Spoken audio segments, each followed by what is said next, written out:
Hi, my name is Allison, but everyone calls me Allie. Please like and subscribe. Growing up, my parents were real-life superheroes.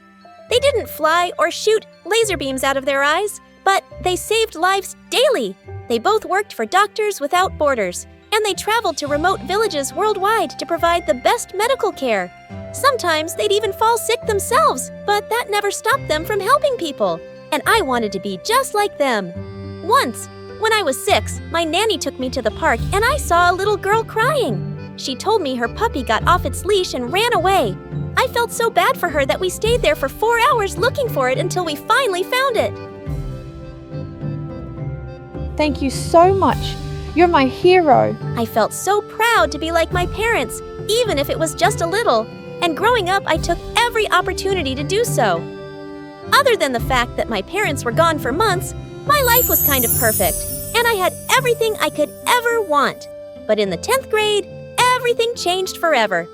One afternoon, I was in my room watching some Avatar World videos on YouTube when my parents returned from a trip to Venezuela. As I hugged them, I noticed a girl my age standing behind them. She was small and thin, and she held a cane as a walking stick. She also wore very large headphones and looked bored. My parents welcomed her in and then turned to me. Honey, this is Gabriella from Venezuela. We adopted her. She's your new sister. We know this will be an adjustment, but just think of this as the new chapter for us as a family. What the heck? An adjustment? This was a bombshell. You didn't think to mention it before now? ¿Qué está diciendo? Habla demasiado rápido. Does she speak any English? How am I supposed to, talk to her? Puedo dibujarle un dibujo si eso ayuda. She wants to draw you a picture. Listo. La niña soy yo y la vaca eres tú. She pointed to the cow and then to me. Then she pointed to the girl and back at herself. Did she just call me a cow? No, she's just excited for you guys to play with each other. We didn't even have an extra room, so it turned out she'd be sharing mine. My parents had lost their minds. Here, you should take my bed, and the mattress might not be that comfy. Gracias, hermana. Si estás incómoda, ni me importa. You're welcome, I guess. On Monday, my parents enrolled Gabriella in my school. I had to babysit her the entire day. I was late to every class because she couldn't walk very fast, and explaining the situation repeatedly to the teachers was exhausting. It was also hard to communicate with her, and at home, sharing a room with her was awful.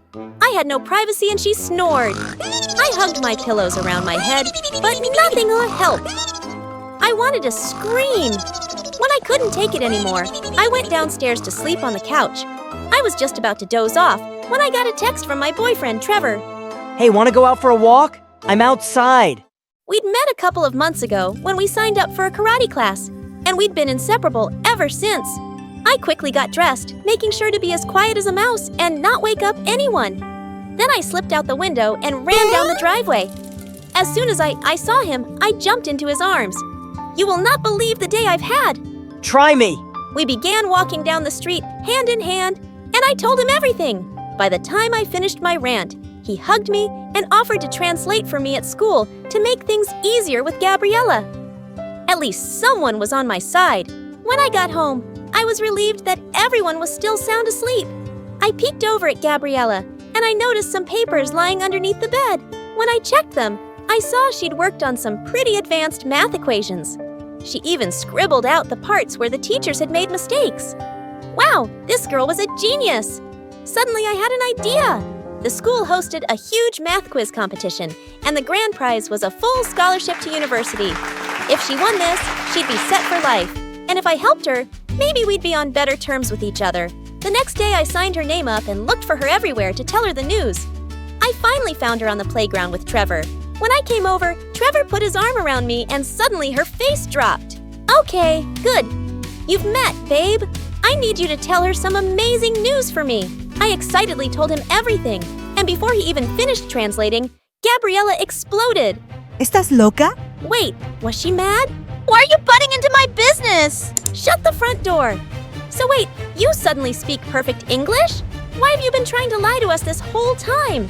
Gabriella suddenly looked so mean. Just to bother you, because I can, and how dare you sign me up for something without even asking me? I was just trying to do something nice for you. Well, stop! I don't need anything from you. With that, she stormed off and I was shocked. I tried to tell my parents that she'd lied about not knowing English, but they were so in love with her. They didn't believe me. Come on, honey. Why would she do that? I know it's hard for everyone to adjust, but try and be more cooperative, please. Are you freaking kidding me? Whenever she was around them, she acted all sweet and innocent, but every time they left the room, she was a totally different person. Your parents didn't believe you, did they? Gosh, they're so stupid! Hey, you don't talk about them like that. After everything they've done for you. So what? Now they're some kind of heroes, and I should worship them for saving a poor little girl like me? Well, I didn't ask for it. They just did it to feel good about themselves. As she walked off, I was stunned. This girl was really something, and she seemed to hate us all. I had to find a way to show my parents the truth. At school, I noticed that Gabby would often sneak off during lunch, so I decided to follow her one day and see what she was up to. I found her sitting in the music room by the piano. She was playing a soft tune, and I had to admit she was really good. That's beautiful. What do you want? Answers mostly. An apology would be nice too. You're not getting one. Can you please leave me alone? Why are you hiding out here? It's quiet and people don't stare at me or pity me. Just then, she winced in pain and I saw her rubbing her leg. Does it hurt a lot? All the time, but I don't want to talk about it. Okay, fine. And listen, I'm sorry for butting in about this competition, but I've seen your work and you could actually win this thing. Think about your future. Don't do it for anyone else. Why do you even care? Believe it or not, but I think we're a lot alike. We're both stubborn, headstrong, and not easily scared of a challenge. In a perfect world, we might actually be friends. I doubt it, but I guess getting some independence won't be so bad for me. You've got nothing to lose, right? When the competition came around, Gabriella aced it. She solved all the questions and left everyone else in the dust. My parents, Trevor, and I cheered her on happily as she received her award. And later at dinner, Gabriella even confessed about lying to everyone. I'm really sorry for not being honest. I don't know what came over me. Although Mom and Dad were shocked to hear her perfect English, they accepted her apology happily. They also apologized to me, and I felt so relieved. The next week at school, she was on cloud 9. Everywhere we went, people complimented her. I even noticed her flirting with the school's heartthrob at lunch. I was glad her confidence was so much better. Even though I'd noticed she'd been limping more lately, everything seemed to be going smoothly until one day when I was heading to class and I overheard the guy laughing with his friends. Being with Gabs is so cool. She's super nice and everything. But what's really cool is that she's doing all of my assignments for me. I'm getting A's for the first time ever. Ha ha ha ha. Dude, that's awesome. Maybe I should flirt with her too. That no good dirtbag. I needed to tell Gabby before she got hurt. I found her in the library, and to my shock, she was sitting there doing his homework. You need to throw that in the trash. That guy is no good. ¿Qué? I overheard the jerk bragging to his friends about how he's got you doing all his homework. So I want to help him. He's nice and I like him. He's just using you, Gabby. You can't let him treat you this way. Are you telling me he's too good for someone like me and he couldn't possibly like me for me? No, but that's not what I... 'Cause I'm the freak with a disability, right? Why would you even think that? I've been trying every day to bond with you, but you're so difficult. What is your problem? Everything. I hate it here. I'm just this charity case you parade around to tell people how good you all are. You don't really understand me, and I wish I'd never come here. I couldn't believe her after all this time. I thought we'd gotten past that, but I guess not. Well, if you're so miserable, then go. Who's stopping you? Nobody. Suddenly, Gabriella began to cry, and before I could say anything else, she stormed off. I tried looking for her once I'd cooled down, but I couldn't find her anywhere. I called Trevor, and when I told him what had happened, he came over immediately. I went too far, and I didn't mean it really. She's just so frustrating. I think she's just hurting a lot more than she's letting on. Let's go find her. We searched for hours all over the neighborhood. Soon it started to rain like crazy, and I was so worried about her. But we finally found her sitting in the park. She was drenched and shivering like crazy, so I quickly wrapped my jacket around her. I'm not sure what's going on with you, but I think it has less to do with me and more to do with this. I picked up her cane. Gabby looked at me with tears in her eyes. It's so unfair. I'll never be a normal girl like you. That's not true. Whatever's going on, Gabby, we will handle it together as a family. Why would you even want me? I'm just a big mess. That's why no one's ever wanted me. We want you, stupid, but you have to stop pushing us away. I'm not getting any better. I'm just a huge burden. No, you're not. You'd know that if you took a second to get to know us. Please, just come home. I held out my hand to her, and when she took it, I hugged her tight. We're a family now. Get used to it. The next day, we took her to the hospital, and after many tests, Gabby was diagnosed with a rare muscle condition. The doctor started her treatment, and she had to be at the hospital for a few weeks. I stayed by her bedside every day, refusing to go home until she did. Don't worry, baby. We'll make sure Gabby gets the best possible treatment. She's going to be fine. She still needed months of physiotherapy, but we could finally take her home. Mom and Dad had decorated the living room with a huge sign that said, "Welcome home." Trevor was also there, and a few friends she'd made at school. Gabby looked so shocked when she saw everyone, and I could tell that she hadn't expected such a big welcome. Thank you all for this. I guess I will just have to learn to live with you all being so annoyingly affectionate. Ha ha ha. Yeah, that's how we roll, and you're stuck with us for good now. I think I like the sound of that very much.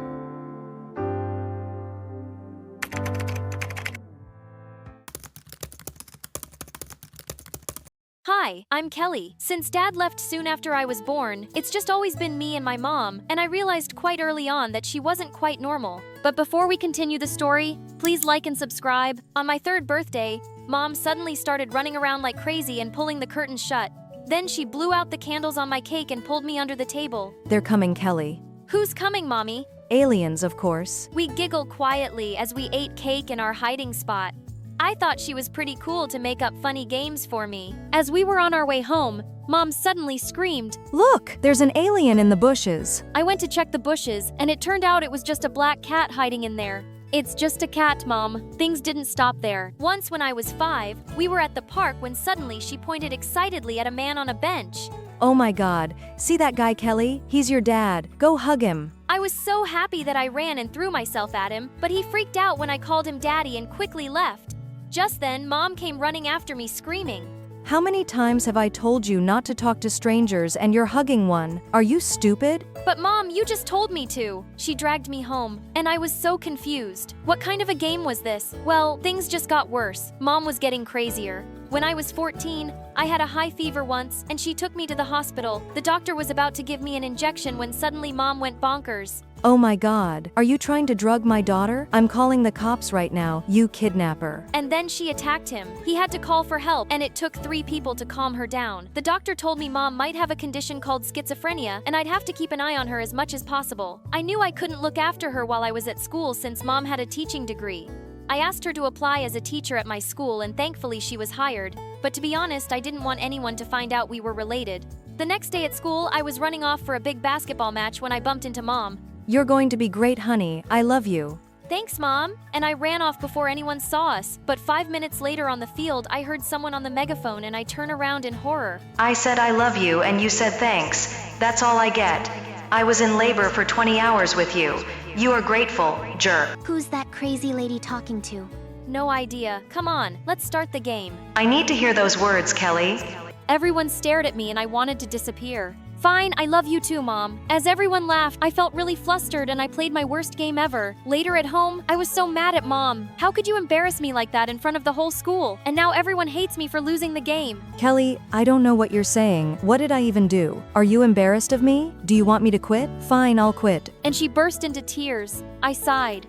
No, Mom, I don't want you to quit. I'm sorry, okay? Sometimes I felt like my mom's mom, and it was exhausting. The next day, as I was having lunch alone, the meanest girl in class, Linda, came over. Wow, your mom's quite the freak show. My uncle runs a circus. Want me to ask him if he's got a spot for her? Shut up, Linda. Don't test me. Geez, can't you take a joke? Looks like crazy runs in the family. I pushed aside my tray and attacked her, but suddenly someone literally picked me up and took me outside. It was a boy from my class, Jake. You should have let me break her teeth. Kelly, she's the principal's niece. She just get you and your mom in trouble. I just need a break from everything. Well, how about we get out of here and do something fun? I looked at his kind eyes and my heart raced a little. How had I not noticed he was so cute before? After that, we were hanging out together all the time and soon enough we started dating. One day, Jake and I were making out in the science lab when suddenly Mom walked in on us. I was so sure she'd kill me, but instead she smiled broadly. Oh, my baby girl has found such a cutie. I'm so happy for you, but anyone can walk in here, guys. The janitor's closet is a much better place. Wow, your mom's so cool. Let's go to the closet then. We'd only been there 5 minutes when Mom barged in with the principal. See, I told you they were up to something. Didn't your parents teach you any morals? Mom, what are you doing? Thanks to her, Jake and I were scolded by the principal in front of everyone and given a week-long suspension, but Jake had a party planned at his place the next night and nothing was stopping me from going there. I sneaked out and my jaw dropped at the size of his mansion. It also looked like he'd invited the whole school, but as I walked through the crowd looking for him, I saw something even more shocking. Jake was dancing with Linda and they were looking deep into each other's eyes. What's going on here, Jake? He suddenly pushed Linda away. Kelly, you're here, babe. I didn't know if you'd be able to come. So what? You thought you'd just have some fun behind my back? What did jerk move? Keep it down, Kelly. You're embarrassing me, and we were just dancing. Why are you acting crazy like your mom?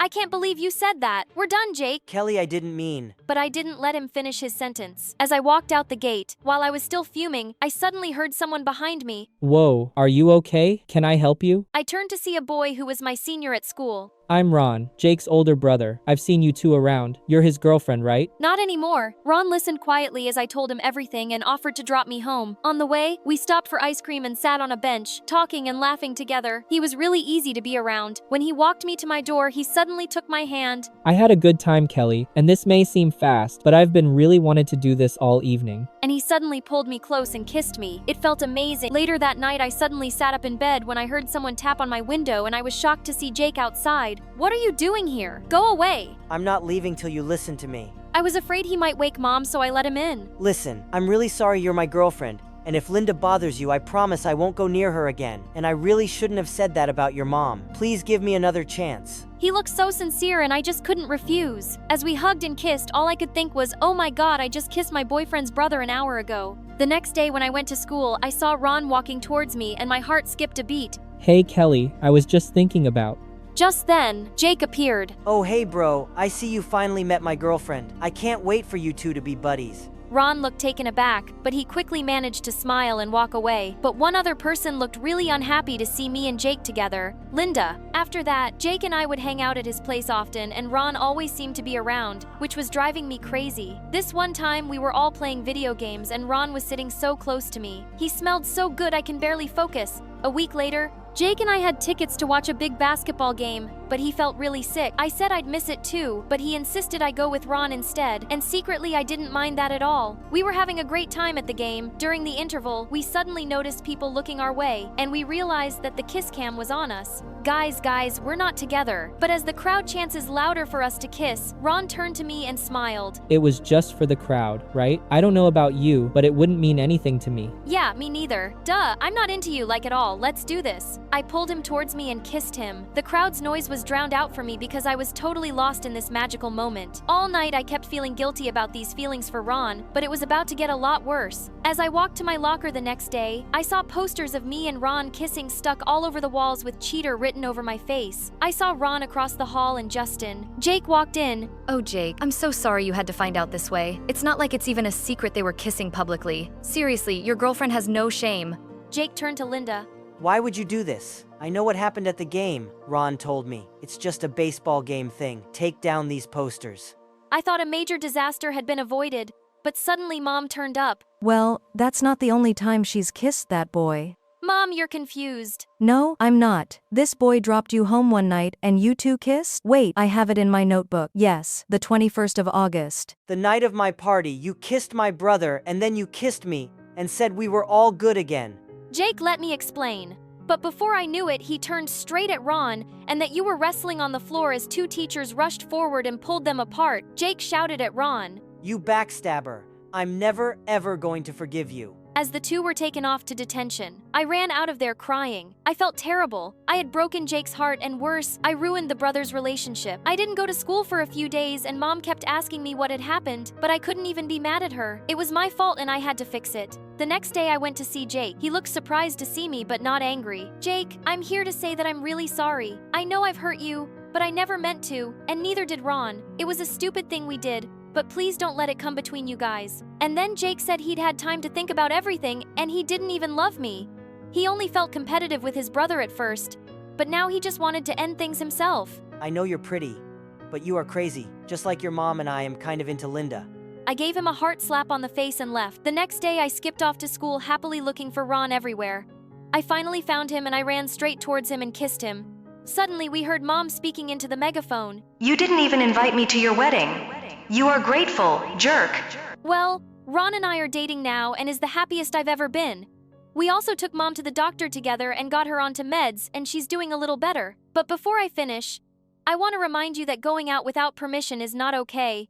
You should ask for permission before leaving the house. Hi, I'm Natalie, and I'm the only child of a rich couple of tech entrepreneurs. They developed some apps that became super popular overnight, and they became millionaires. Sounds cool, right? Well, it wasn't that great for me. But before we continue the story, please like and subscribe. My parents were always working or traveling, so I hardly ever saw them. I was practically raised by my nanny, and my best friend was my chauffeur, Thomas. I really wanted to have friends my age to play with, so when I was 5 and starting school, I was thrilled. I put on my new uniform and cleaned my thick glasses. Oh yeah, I have a huge eyesight problem. I'm almost blind without them. When we arrived, I noticed that everyone in the parking lot was looking at me. Just then, I spotted a girl my age standing close by and saw that she was wearing the exact same shoes as me. I walked up to her excitedly and put my foot next to hers. Look, we have the same shoes. We could be best friends. The girl stomped on my foot. Don't think you'll be popular here just because you came in a fancy car? 4 eyes. But I didn't ask and I don't care. Don't talk to me. And with that, she flicked her hair and left, and her minions followed. I soon discovered that her name was Cynthia, and she was in my class. She told everyone I was a loser who'd begged to be her best friend, and I instantly became a laughingstock. For the next few years, I just kept my head down and ate my lunch alone in the janitor's closet. In the 2nd grade, I saw a sign-up sheet on the board for dance auditions. I'd been having dance lessons at home since I was a kid, and I loved it, so I immediately put my name down. But just then, I heard Cynthia laughing behind me. There's no place for you here. Only talented dancers can join the class. The ones who don't wear stupid glasses. I was so tired of her walking all over me. I am a talented dancer. You don't get to decide what my place is. With that heavy equipment in front of your eyes, I don't think so. That joke about my glasses is now older than my grandma, and I'm bored. Come up with something better already. Her eyes went wide in surprise, and I walked off feeling proud of myself. Maybe she'd let me be now, but I was so wrong. On the day of the audition, she got to dance first. She wasn't bad, but I was better. But when she finished dancing, all the judges got up and clapped for her. Immediately, a woman in the jury said, "That was brilliant. We have the person here for the lead role." Wait, what? I climbed onto the stage immediately. Excuse me, ma'am, but she was only the first dancer. You haven't even seen the rest yet. The woman looked at me with disgust. I can tell simply by looking at someone if they're talented, and you are not. Someone take her away, please. Next. That was so unfair. After the audition, I saw Cynthia hugging that woman and calling her mom. Now it made sense why the judge was so nasty. Well, I couldn't even do the one thing I loved, and Cynthia still kept making my life miserable. Over the next few years, she spread a rumor that I had a contagious eye disease, and anyone who hung out with me would go blind, and everyone actually believed her. Another time, I'd taken my glasses off during an exam to clean them, and I didn't notice her slipping a cheat sheet on my desk. I nearly got suspended. I spent most of my time denying all these stupid rumors, and it was exhausting. One day in 7th grade, as I was walking down the corridor, Cynthia pushed me and my glasses fell off. What the hell are you doing? Move it, Professor Four Eyes. That was it! I attacked her blurry figure, knocking her to the ground. We were wrestling, pulling and pulling each other's hair when a teacher intervened, and we both ended up in the principal's office. Cynthia looked totally chilled out, and her mom landed 2 minutes later to defend her. Oh, I know this child. She's a troublemaker. Her mom was on the school board, and the principal seemed to believe her instantly. Where are your parents? Your father said he'd be here right away. Before I could answer, Thomas opened the door. Oh, that's not her father. That's her chauffeur.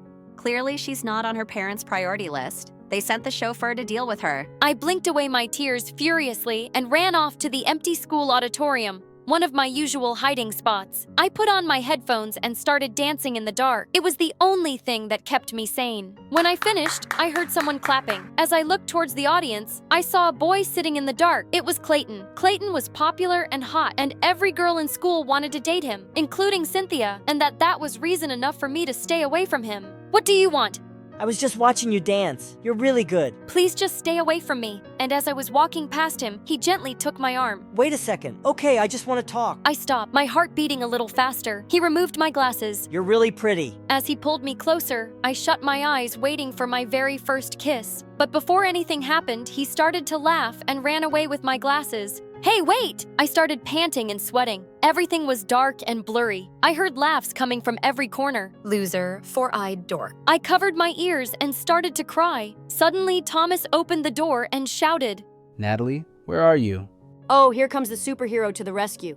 Or should we say super chauffeur? Cynthia and her tribe skipped out laughing as Thomas took my hand and then drove me home. I didn't go to school for a few days and stayed in bed, but the more I thought about it, the angrier I felt. I was alone and my parents weren't going to come bail me out. I had to stand up for myself. It was the only way to deal with these bullies. But when I went back to school, suddenly everyone and everything had changed. Cynthia ran towards me and hugged me like a best friend. My Nat, we were so worried about you. Yes. Where have you been? We missed you. Even Clayton was there smiling at me. What on earth was happening? What are you up to? Don't touch me. And then I heard a voice behind me. It was my mom. Natalie, what are you doing? What am I doing? What are you doing here? Nat, how come you never told us that your mother is the founder of the most successful fashion app in the world? She just gave us a ton of discount coupons for the most awesome brands. And why did I need to tell you that I don't even use it? You're hilarious, Nat. That's why we're best friends. No, we're not. You're a psycho. Natalie, you're being so rude. I didn't teach you those manners. You're right. You didn't teach me any manners. You didn't teach me anything. So go back to making your apps, Mom, and take these psychos with you. Well, maybe having a famous mom would finally help get Cynthia off my back, but that was wishful thinking. Because from that day on, I not only had to deal with her at school, but also in my own home. Since Cynthia had convinced my mother that we were best friends, Mom had a brilliant idea of inviting her home every day and to come with me in the limo. But one day, just when I was at the edge of losing my mind, something unexpected happened. As I was coming out of class, I saw Cynthia and her mom arguing. You need to train for nationals, Cynthia. You seem really distracted. Don't worry, Mom. I'm practicing at the studio every day. I know how important the competition is. Okay, just checking. You have to win every competition to get a university scholarship. Your stupid father has left me with no money, and you have to go to Juilliard. It's important for my reputation. I know, Mom. I realized Cynthia had been lying to her mom about going for practice because she was always at my place. Now is my chance to get rid of her once and for all. That afternoon, when Cynthia was at my place as usual, I stole her cell phone, took her mom's number, and called her, acting as a secretary from the dance studio.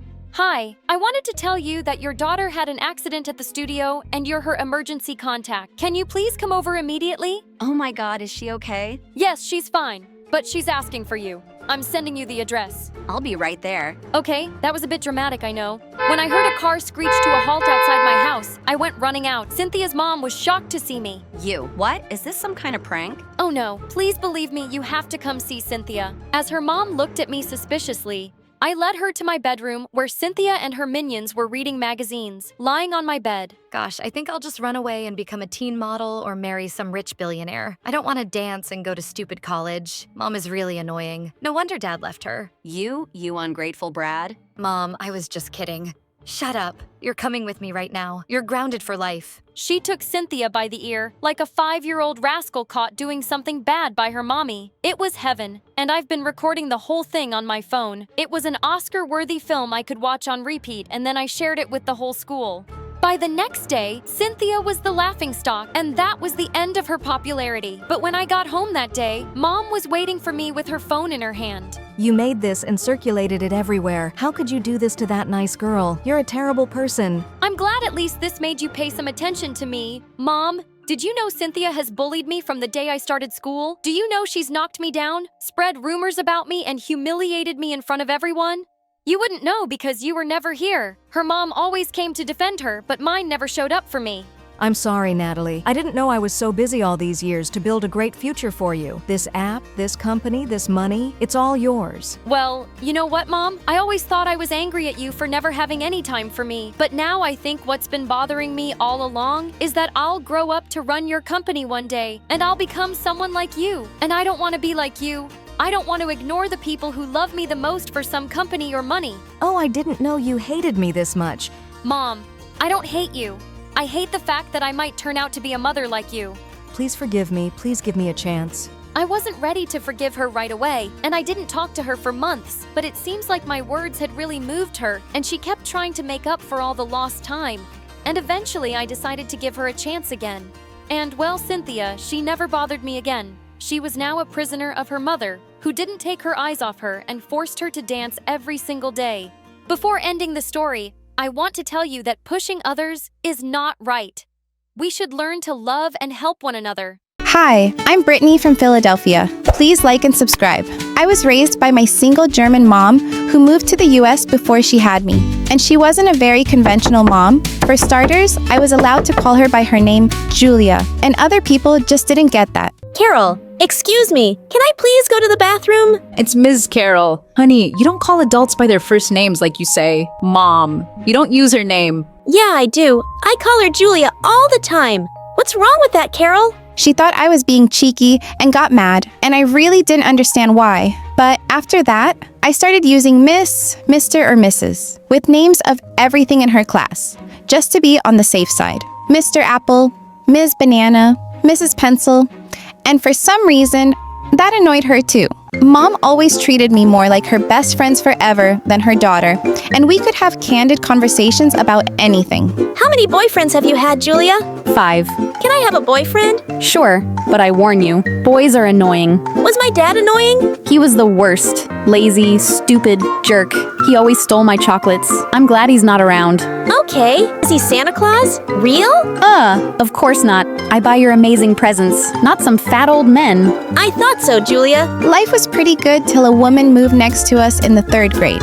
She had a son who seemed to be my age, and Mom and I were excited to welcome them to the neighborhood. But the lady didn't seem too happy to see us. What is it? You woke me up from my nap. Oh, we just brought you a butter pecan pie. A what now? A butter pecan pie. That's just her German accent. Sounds really weird. I'll return the dish once we've eaten it. Okay, Danke. What did you say? I said, okay, Danke. Who are you calling a donkey, you weirdo? And then she smashed the pie in Mom's face. Mom lost it and attacked her, and several neighbors had to stop them from ripping each other's hair out. I tried telling the lady and her son that Danke means thank you in German, but they just wouldn't listen.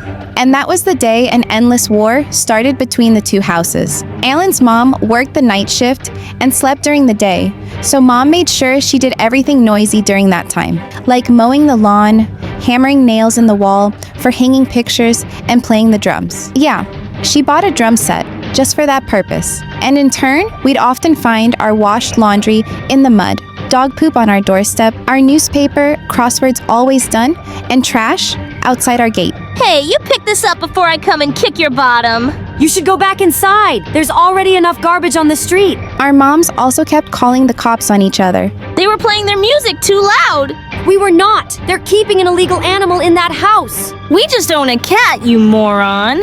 But you've been keeping lice in your hair and spreading it in the neighborhood. Officer, arrest her. We shared a wall, and one time, Mom was playing music, and Alan's mom started banging on the wall. Mom got pissed and banged even harder. Then Alan's mom punched a hole through the living room wall with a broom. You stupid cow! You've ruined my wall! It's not your wall. It's mine. Alan and his mom tossed a bunch of trash through the hole, and of course, we returned the favor. And for me and Alan, our feud didn't even stay at home. We made each other miserable in school with stupid pranks. One day, I discovered slime in my locker, and Alan talking trash about me to his friends in the hallway. I'd had enough, so I threw water on him. Wow, you smell terrible. I'll get you for that, Brittany. Ooh, I'm scared. You gonna get your mom to punish me, you mama's boy? I can take care of myself, you ugly monkey. There was never a moment of peace between us. And then, in 9th grade, our moms both came to school for the school play and started fighting over a seat. Hey, that's mine! It doesn't have your name on it! If it did, how would you know? It's not like you can read English. They started shoving and scratching each other. A couple of teach had to drag them out of the auditorium as Alan and I looked on in horror. Seemed like everyone was talking about us. I don't think I've ever felt so embarrassed in my entire life. Seriously, I wish the ground would swallow me whole. Wow, look at us. We actually agree on something. And honestly, I was getting a little sick of it all. We had done about as many nasty things as we could to each other, and I was beginning to wonder what the point of it was. Julia, why don't we just move and put all this behind us? No! That's exactly what that woman wants! And I won't let her have it! But there were more and more days where I saw Alan, and it wasn't my first instinct to glare at him, or call him stupid, or throw my drink in his face. And I started noticing a similar change in Alan. I think the two of us had reached the same conclusion. We had outgrown this feud. We weren't friends, not at all, but we weren't really enemies anymore either, which somehow led us to being partnered for a class project. Oh, great. Stuck with you. Are you gonna set my notebook on fire or stab me with a pencil? Look who's talking. You threw rotten eggs through my bedroom window and put a dead fish in my mailbox. I'm not exactly thrilled either. Ugh, whatever. Let's just get it over with. We knew there would be a huge fight if either of us told our mothers we were working together. So we kept it a secret and met up in parks and cafes. I didn't expect to enjoy myself, but weirdly, I did. One day, I caught him staring at me. What are you looking at? I always thought your face looked like a rotten tomato, but when you smile, you're kind of cute. Oh yeah, your face looks like a raisin. Raisins are sweet and they're good for you. The next day, Alan gave me a basket of golden raisins with its silly note that made me smile. Alan was actually really funny. He made me laugh more than anyone else, and I could almost forget all the things he'd done to make me angry over the years. Brittany, I know our moms hate each other, but I was thinking. You mean you finally got that brain of yours to work? Haha, very funny. Truth is, I don't hate you. I'm not sure if I ever really did. Yeah, I know exactly what you mean. Even after the project was done, we kept sneaking around and hanging out as much as we could, watching movies and taking long walks. And the more time I spent around him, the more I started realizing that I liked him. Alan, I think You've fallen head over heels for me. You've been struck by Cupid's arrow. You can't get enough of me, and you think about me all the time. I wouldn't say all that. Okay, fine. If you were gonna say that you liked me, then you should know that I like you too. So, what should we do about it? I have some ideas. Then Alan pulled me close and kissed me. Our moms were still getting into fights, but that didn't mean we had to be a part of it. When we were in school, we could totally pretend none of that drama was real. And afterwards, we would hang out in places where our moms weren't likely to find us. Sometimes, we even used the whole connecting her houses to talk. After our moms had gone to sleep, things seemed to finally be going well, mostly. When should we tell our moms? Don't you think it's too soon? Considering that they hate each other, it seems like any time would be bad. Besides, aren't you still sick of sneaking around behind their backs? I'm not really used to keeping secrets from my mom. I guess you're right. Why don't you come over for this big family dinner Mom's hosting tomorrow? And I can introduce you as my girlfriend. Then she won't make a scene in front of so many people. Trust me. That night, I showed up at the party all decked out, and Alan greeted me at the door. Wow, you look amazing. You look good too. Aside from the sweat on your forehead. I'm just a little nervous. I'll be fine. The house was filled with guests, and they were really nice to me. A few minutes later, we all went to the dining room, and that's when Alan's mom walked in with the roast chicken and saw me. What is that awful girl doing here? Alan? Alan was about to speak, but then suddenly, he pushed me away instead. I have no idea, Mom. She must have snuck in. She has a crush on me, and she's just obsessed, like a psycho stalker. I was so shocked and hurt, I couldn't even move or speak. You horrible child! Get off my property at once or I'll call the police! And went running out the door in tears. And when my mom found me sobbing on my bed later, I told her what had happened. She was beyond furious. I'm not going to let them both get away with this. Julia, can't we please just move away? I'm so sick of all this fighting. No, we are staying right here and we are planning revenge. She came up with all these crazy ideas for how I could embarrass him at school or out in public, and some of them involved his mom. I was getting so frustrated that my brain was about to explode. Just stop! What do you mean, stop? You haven't even heard the rest of the plan. I'm sick of this. I don't want to be part of your stupid plan. There's no need to be rude to your mother. If you have a better plan, share it. Oh my God! You are not hearing me! I'm tired of this stupid feud, and I don't care about getting revenge on anyone. And I wish you would act like a mother for once. I ran outside and bumped right into Alan. What are you doing here? Brittany, look, I don't have much time. My mom's out and I wanted to say. I don't care about what you have to say. We decided to tell your mom about us, and you chickened out and lied about everything. Wait, please. I know I was a jerk and a coward and I shouldn't have acted like that. I just froze up. Congratulations on your self-awareness. Now get out of my way. You don't understand. My mom's terrifying. She gets that crazy look in her eyes. I can't make her mad. She's really hard on me. But I know that's not a good excuse and I really am sorry. I love you so much I want to shout it from the rooftops. I hate hiding things and living like this. What if we didn't have to hide it? Our moms will never see eye to eye. We need to find a way, if you really care enough. Of course I do. Both our moms were on alert because of what had happened. So we had to be extra careful sneaking around and meeting up, which led to some pretty close calls. And then a day came when we were hanging out at the park, and suddenly my mom popped out of the bush. I knew something was going on. How could you? Brittany? Mom, Alan. Suddenly, Alan's mom appeared from behind another bush. Why would you associate yourself with that awful girl? Because we love each other. Your evil daughter has brainwashed my son. More like your demon son has brainwashed my daughter. Our mom had a huge argument. It was insane. But Alan and I looked at each other and just ran away from there. We were done. And for the next 3 days, we hid at my friend's house and made her swear not to tell our mothers. After a while, our moms reported us missing and flyers of our faces were posted all over the city. You know we can't do this forever, Brittany. I know, but I'm not sure I'm ready to go back yet. I'm not either, but we have to, eventually. The next morning when we went home, both our moms came running out, pulling us into hugs and sobbing. Brittany, where have you been? I was very sick. Alan, how could you do this to your poor mother? Alan took my hand as we faced them together. Alan and I are together. That's not gonna change just because you can't get along with his mom. We've always been so close, Julia, but you're ruining our relationship and making me miserable. I need you to stop being so selfish. Don't make us choose between you two and our relationship. You both need to respect our decision. You don't have to like each other, but you need to respect and tolerate each other. If you want us in your lives, you got it. Our moms looked at us and then at each other. And for the first time that I could remember, they didn't start fighting. Instead, they shook hands. All right, this doesn't mean we're friends though, but can we call our truce? Gross. Why would I think we're friends? But yeah, truce. Hello everyone, my name is Diana. Before we get into my story, please like and subscribe.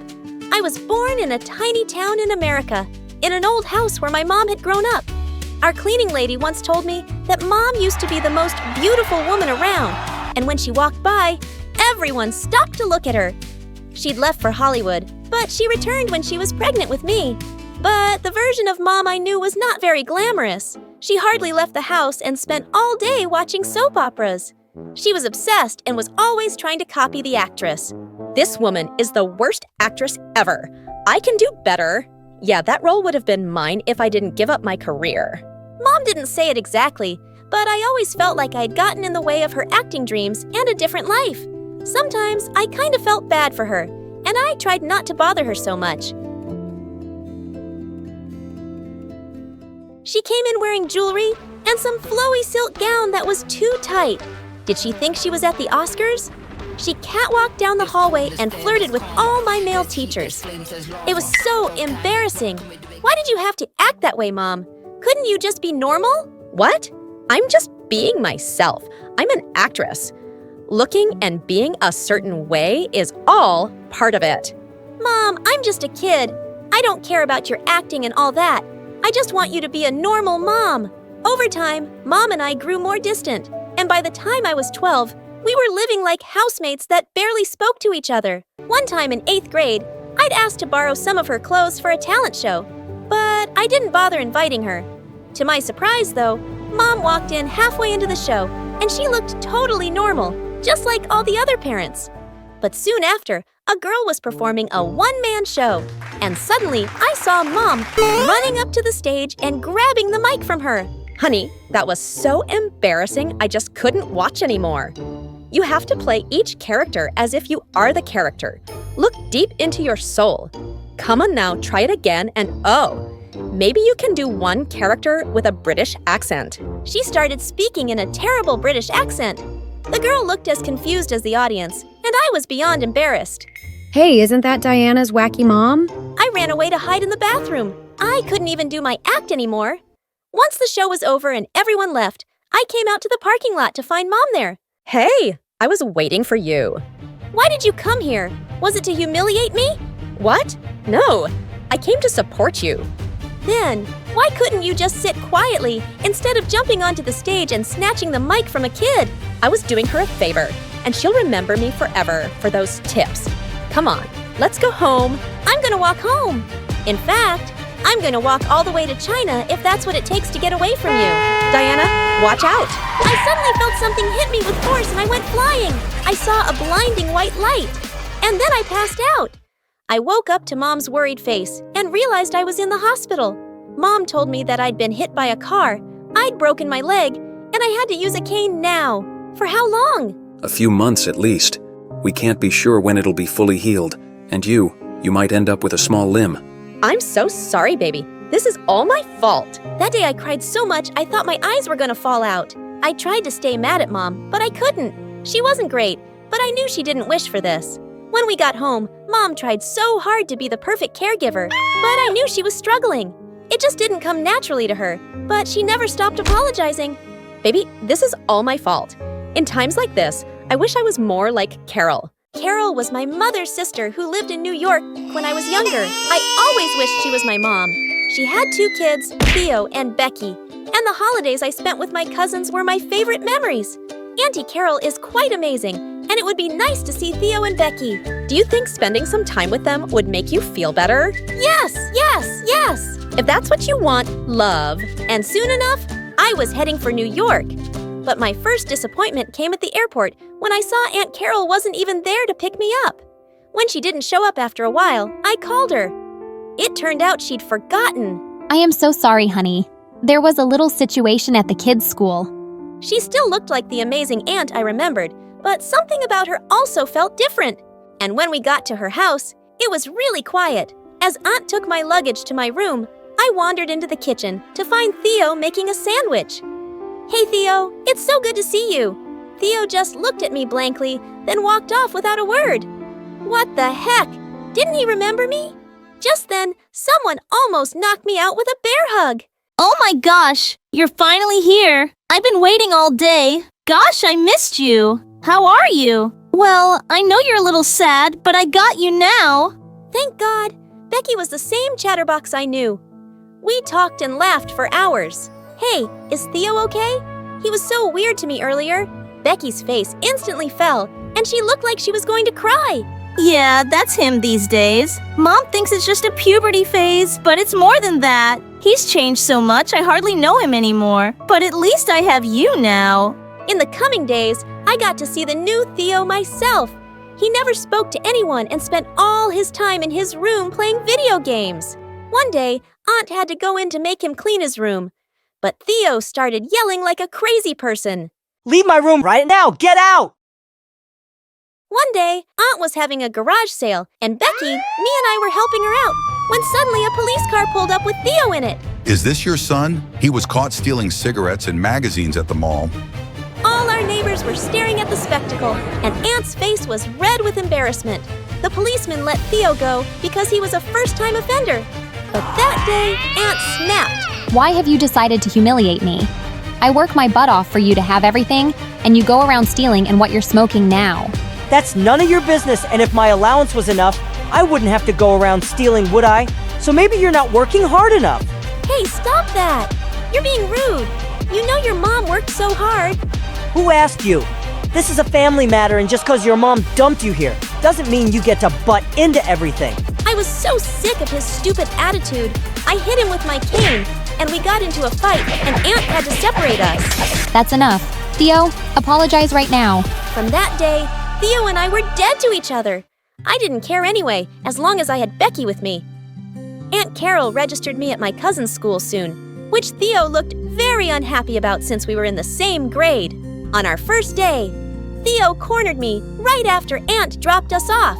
Listen, just stay away from me.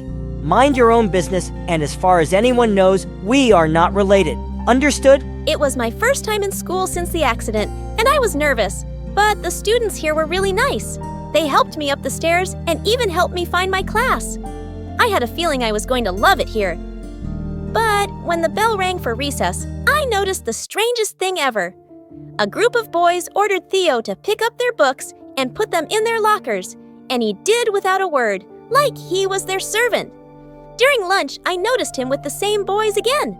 This time, they made him fetch their lunch, and while he was balancing all the trays, someone bumped into him, and he fell down, and those jerks all laughed at him. Hey, what's the deal with that boy? So that poor boy is Theo, and that blonde guy in their group is Billy, and the rest are his minions. They've been hurting Theo forever. One time Theo reported Billy and got him into detention, and since then it's gotten so much. Worse, like they're really trying to punish him. Sometimes I feel bad about not helping him, but we're all scared of those jerks. My heart broke into a million pieces. Theo was being bullied by monsters, and why hadn't Becky said anything? You must know what Theo is going through. Why haven't you told Aunt all this time? Diana, Mom works for the company Billy's dad owns, and you don't know how far Billy can go to make someone miserable. He's a spoiled brat, and if he asked his dad, Mom would lose her job in a second.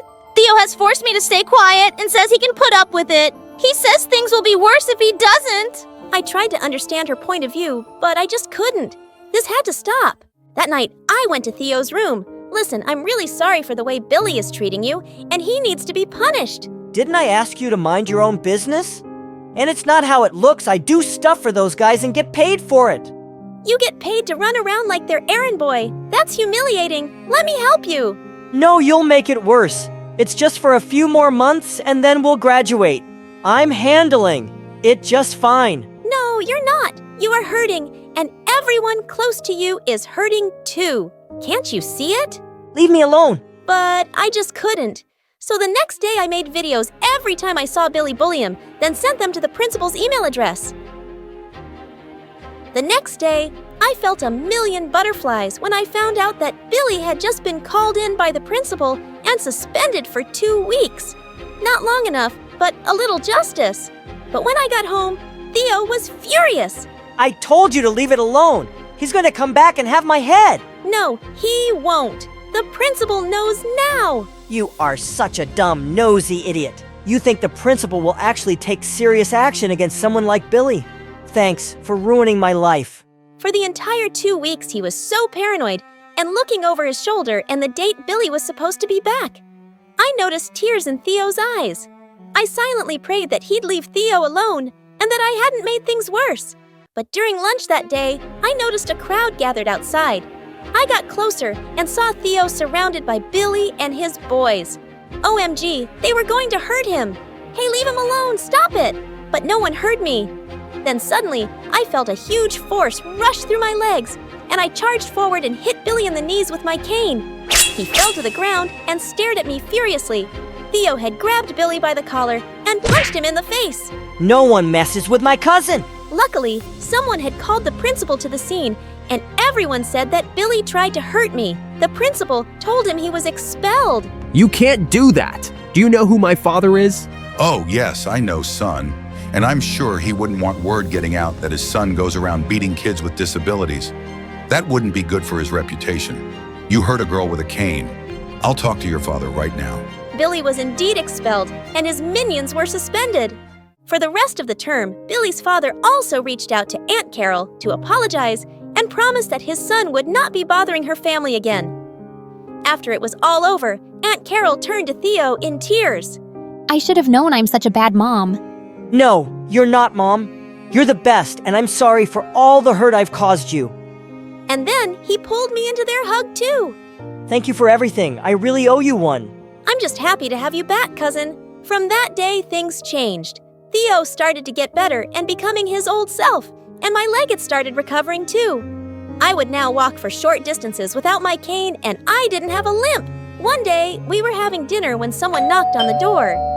It was Mom, and she looked different. For the first time, she looked happy. She told us she'd gotten an opportunity to be in a big movie in LA, but she turned it down to take me home. I'm so happy you're getting better. I want to be there for you during your recovery. I'm learning slowly, but I do want to be the best mom for you, really. Mom, I really appreciate that, but you have to take that role. You'd be crazy to turn it down. What? It's your dream, and I'm happy here. Go to LA, become the biggest movie star, then come back to me.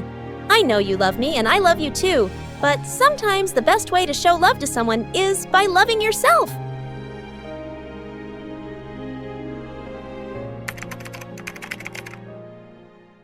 Hi, I'm Lorna from Nashville, and this is my story. Please like and subscribe. I grew up as an only child, and it was pretty lonely because my single mom was always busy. She'd mostly forget my birthdays or any promises she made. Mom, you promised you'd take me to the beach for a birthday picnic. The sea and the beach will still be there next weekend, Lorna. But without my job, I won't be able to raise you. Mom worked as a chef at a big restaurant, and I enjoyed watching her cook whenever I tagged along with her to work. That soup looks tasty. I need to use the bathroom. Don't touch anything. As soon as Mom left, I picked up a ladle and leaned over to scoop up some soup. Oh, it was so good. As I went in for another spoonful, suddenly my removable braces fell into the pot. Lorna, what are you doing there? Nothing. I quickly moved away, and she hurried with a bowl and dished out some soup. We have a very important guest in the restaurant. No distractions, please. When she went out again, I frantically searched for my braces, but moments later, she came into the kitchen crying. I just got fired because the important guest found this in his bowl. I am so sorry, Mom. Ever since you came, my life has been a roller coaster. I was heartbroken when she said that. After that, she changed towards me even though I said sorry like 1,000,000 times.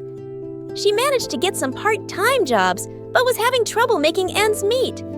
So eventually, when I was in 7th grade, we had to move from our nice apartment in the city and go live with Grandma in a small town. We hadn't met Grandma in ages, and she hugged me tight. Oh, you've grown so big, Lorna. Mom just sulked and took our bags upstairs to her old room. Grandma made an amazing supper, and I was having a great time, but Mom was still in a bad mood. And then she had the strangest conversation with Grandma. I don't want certain people to know that we're here. That's kind of impossible, dear. It's a small town. We're only going to be around for a few months till I get another job. Just don't talk about us with anyone. But I like Grandma's house. Please, let's just stay here for good. Mom just ignored me and walked off. We'll convince her to stay. Don't worry. Now you go to bed because tomorrow is your first day at your new school. The school I was going to was actually Mom's old school, and Grandma took me there the next morning while Mom stayed in bed. As I walked through the corridor, I saw this boy with big glasses hanging from his locker. Hello, can you help me down? How did you get up there?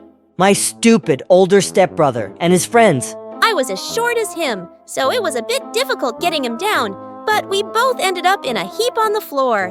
Thanks. I've never seen you around before. Oh, I'm new. My name is Lorna. What's that smell? What smell? It's coming from your bag. Do you have dead skunks in there? When I opened it, I saw that Grandma had packed me lunch, and it was leftovers from last night, and it didn't smell right. The boy ran away without even telling me his name. But when I got to class, I saw him there, and he instantly yelled. Hey everyone, there's the stink bomb I was telling you about. That's how he paid me back for helping him? Everyone pinched their noses as I sat down with my stinky backpack. Right behind that jerk, whose name was Brad. Hey, idiot, I'm hanging you back on that lacquer later. I know what I did was wrong, but I've been waiting for a long time for someone new to take my place in school. What are you talking about? I've always been the easy target for bullies, the one that gets thrown in the trash bin or gets the face stuck in the toilet. So you want me to go through all that? It's not that bad, you look strong. Good luck. When I got home, I told Grandma it was a bad idea to put leftovers in my lunchbox. I'm sorry, dear. Let's go get some lunch snacks from the grocery store. No, she's not going to the grocery store, Mom. Why can't I go to the store? It's just a short trip. It'll be fine. No one knows who she is. What? Ugh, nothing. Mom reluctantly agreed. And as Grandma and I roamed through the aisles, I suddenly spotted Brad walk in with a man who was probably his dad. Grandma! That's the boy who made all the kids laugh at me at school. Just then, Brad's dad saw us and approached Grandma. Hi, it's been a while since I've seen you. Oh, yes. Your son has really grown up. Yeah, who's this pretty girl? Oh, just a maid's daughter. What? No, I'm not Grandma. Grandma? She's your granddaughter. Oh God, yes, she is my granddaughter. And then Brad's dad bent down and suddenly hugged me. Okay, what are you doing, weirdo? Grand, what's going on? Honey, I wasn't supposed to tell you this, but he's your dad. What? But Mom told me my dad wasn't alive. Oh, that's what she said. Well, I'm very much alive, honey. And this is your twin brother. What? Brad and I looked at each other, stunned. And then Grandma said we needed to leave. On our way back home, Grandma explained everything to me. Your mom had just completed high school when she had you and your brother, and she wasn't ready to start a family. So she took you and asked your dad to keep your brother. But that's so unfair. I always wanted a sibling because growing up, Mom was always busy and I was so lonely. I know, love. It wasn't a fair choice for both you and your brother. When we got home, Mom was waiting for us, smiling. I got a job interview. You told me I didn't have a dad, but I saw him today. And I have a twin brother too. Were you ever gonna tell me? Gosh, I knew I shouldn't have come back here. She had to find out one day. Things like this just can't be kept a secret forever. This is a mess. Lorna, listen. I don't want to hear anything you have to say. You lied to me all my life. The next day when I woke up, Dad was in the kitchen with Brad. Why didn't you tell me you were in town? Because we made an arrangement to never see each other ever again. But you're here now. Don't you want to meet your son? Mom looked at Brad tearfully, and he looked as angry as I felt. I have a mom? And I have a dad. The situation in the kitchen was really tense, so I took Brad to my room while our parents still argued. This used to be Mom's room, but now it's mine. I can't believe I have a mom, my own mom, and a grandma and a sister. After Dad married my stepmom, things just went bad for me. She and her son are awful people. Don't worry, you have me now. I'm sorry about what I did at school. I forgive you. Mom and Dad apologized to us both and said they'd been wrong to keep us apart. Brad and I told them it would take us time to forgive them. But secretly, we both thought it was the best thing we'd ever discovered. Mom decided to stay, and as time went by, Brad and I got really close. He started coming by often, and we had a lot in common.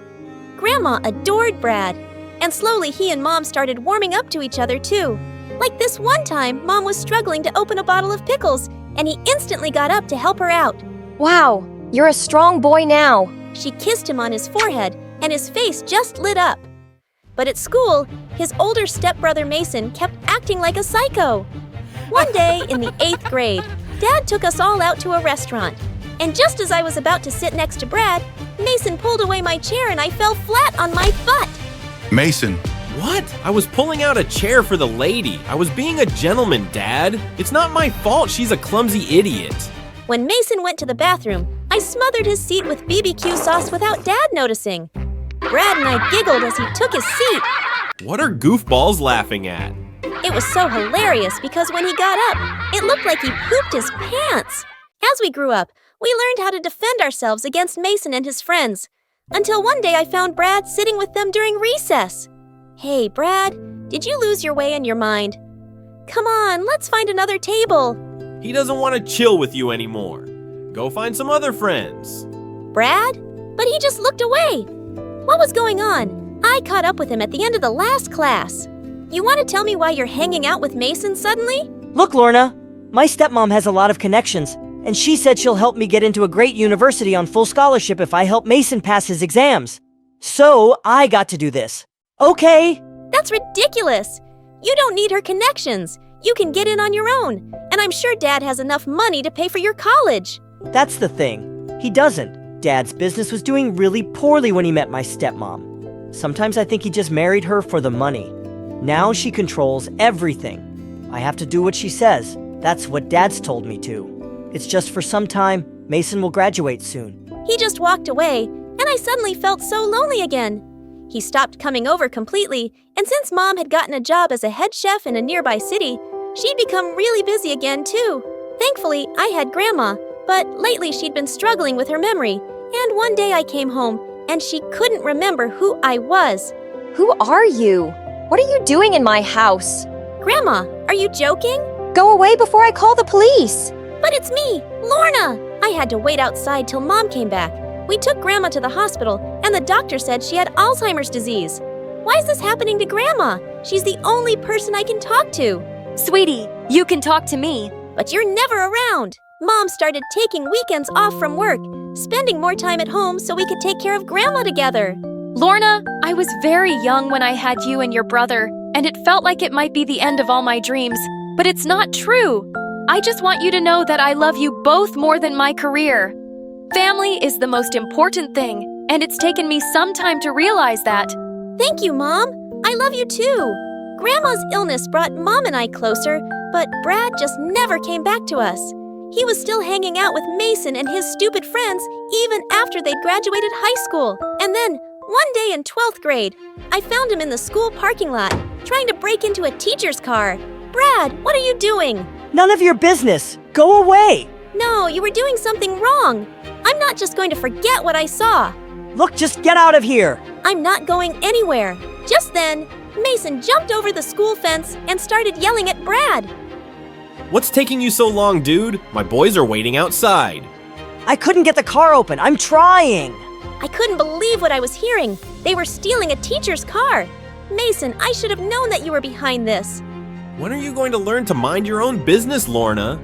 I'm calling the principal. As I walked away, Mason grabbed my hand and I screamed. But just then, Brad pounced on him. Don't touch my sister. While they rolled on the floor wrestling, I ran straight to the principal for help. The principal called the police, and Mason was arrested for trespassing on school property and attempted theft.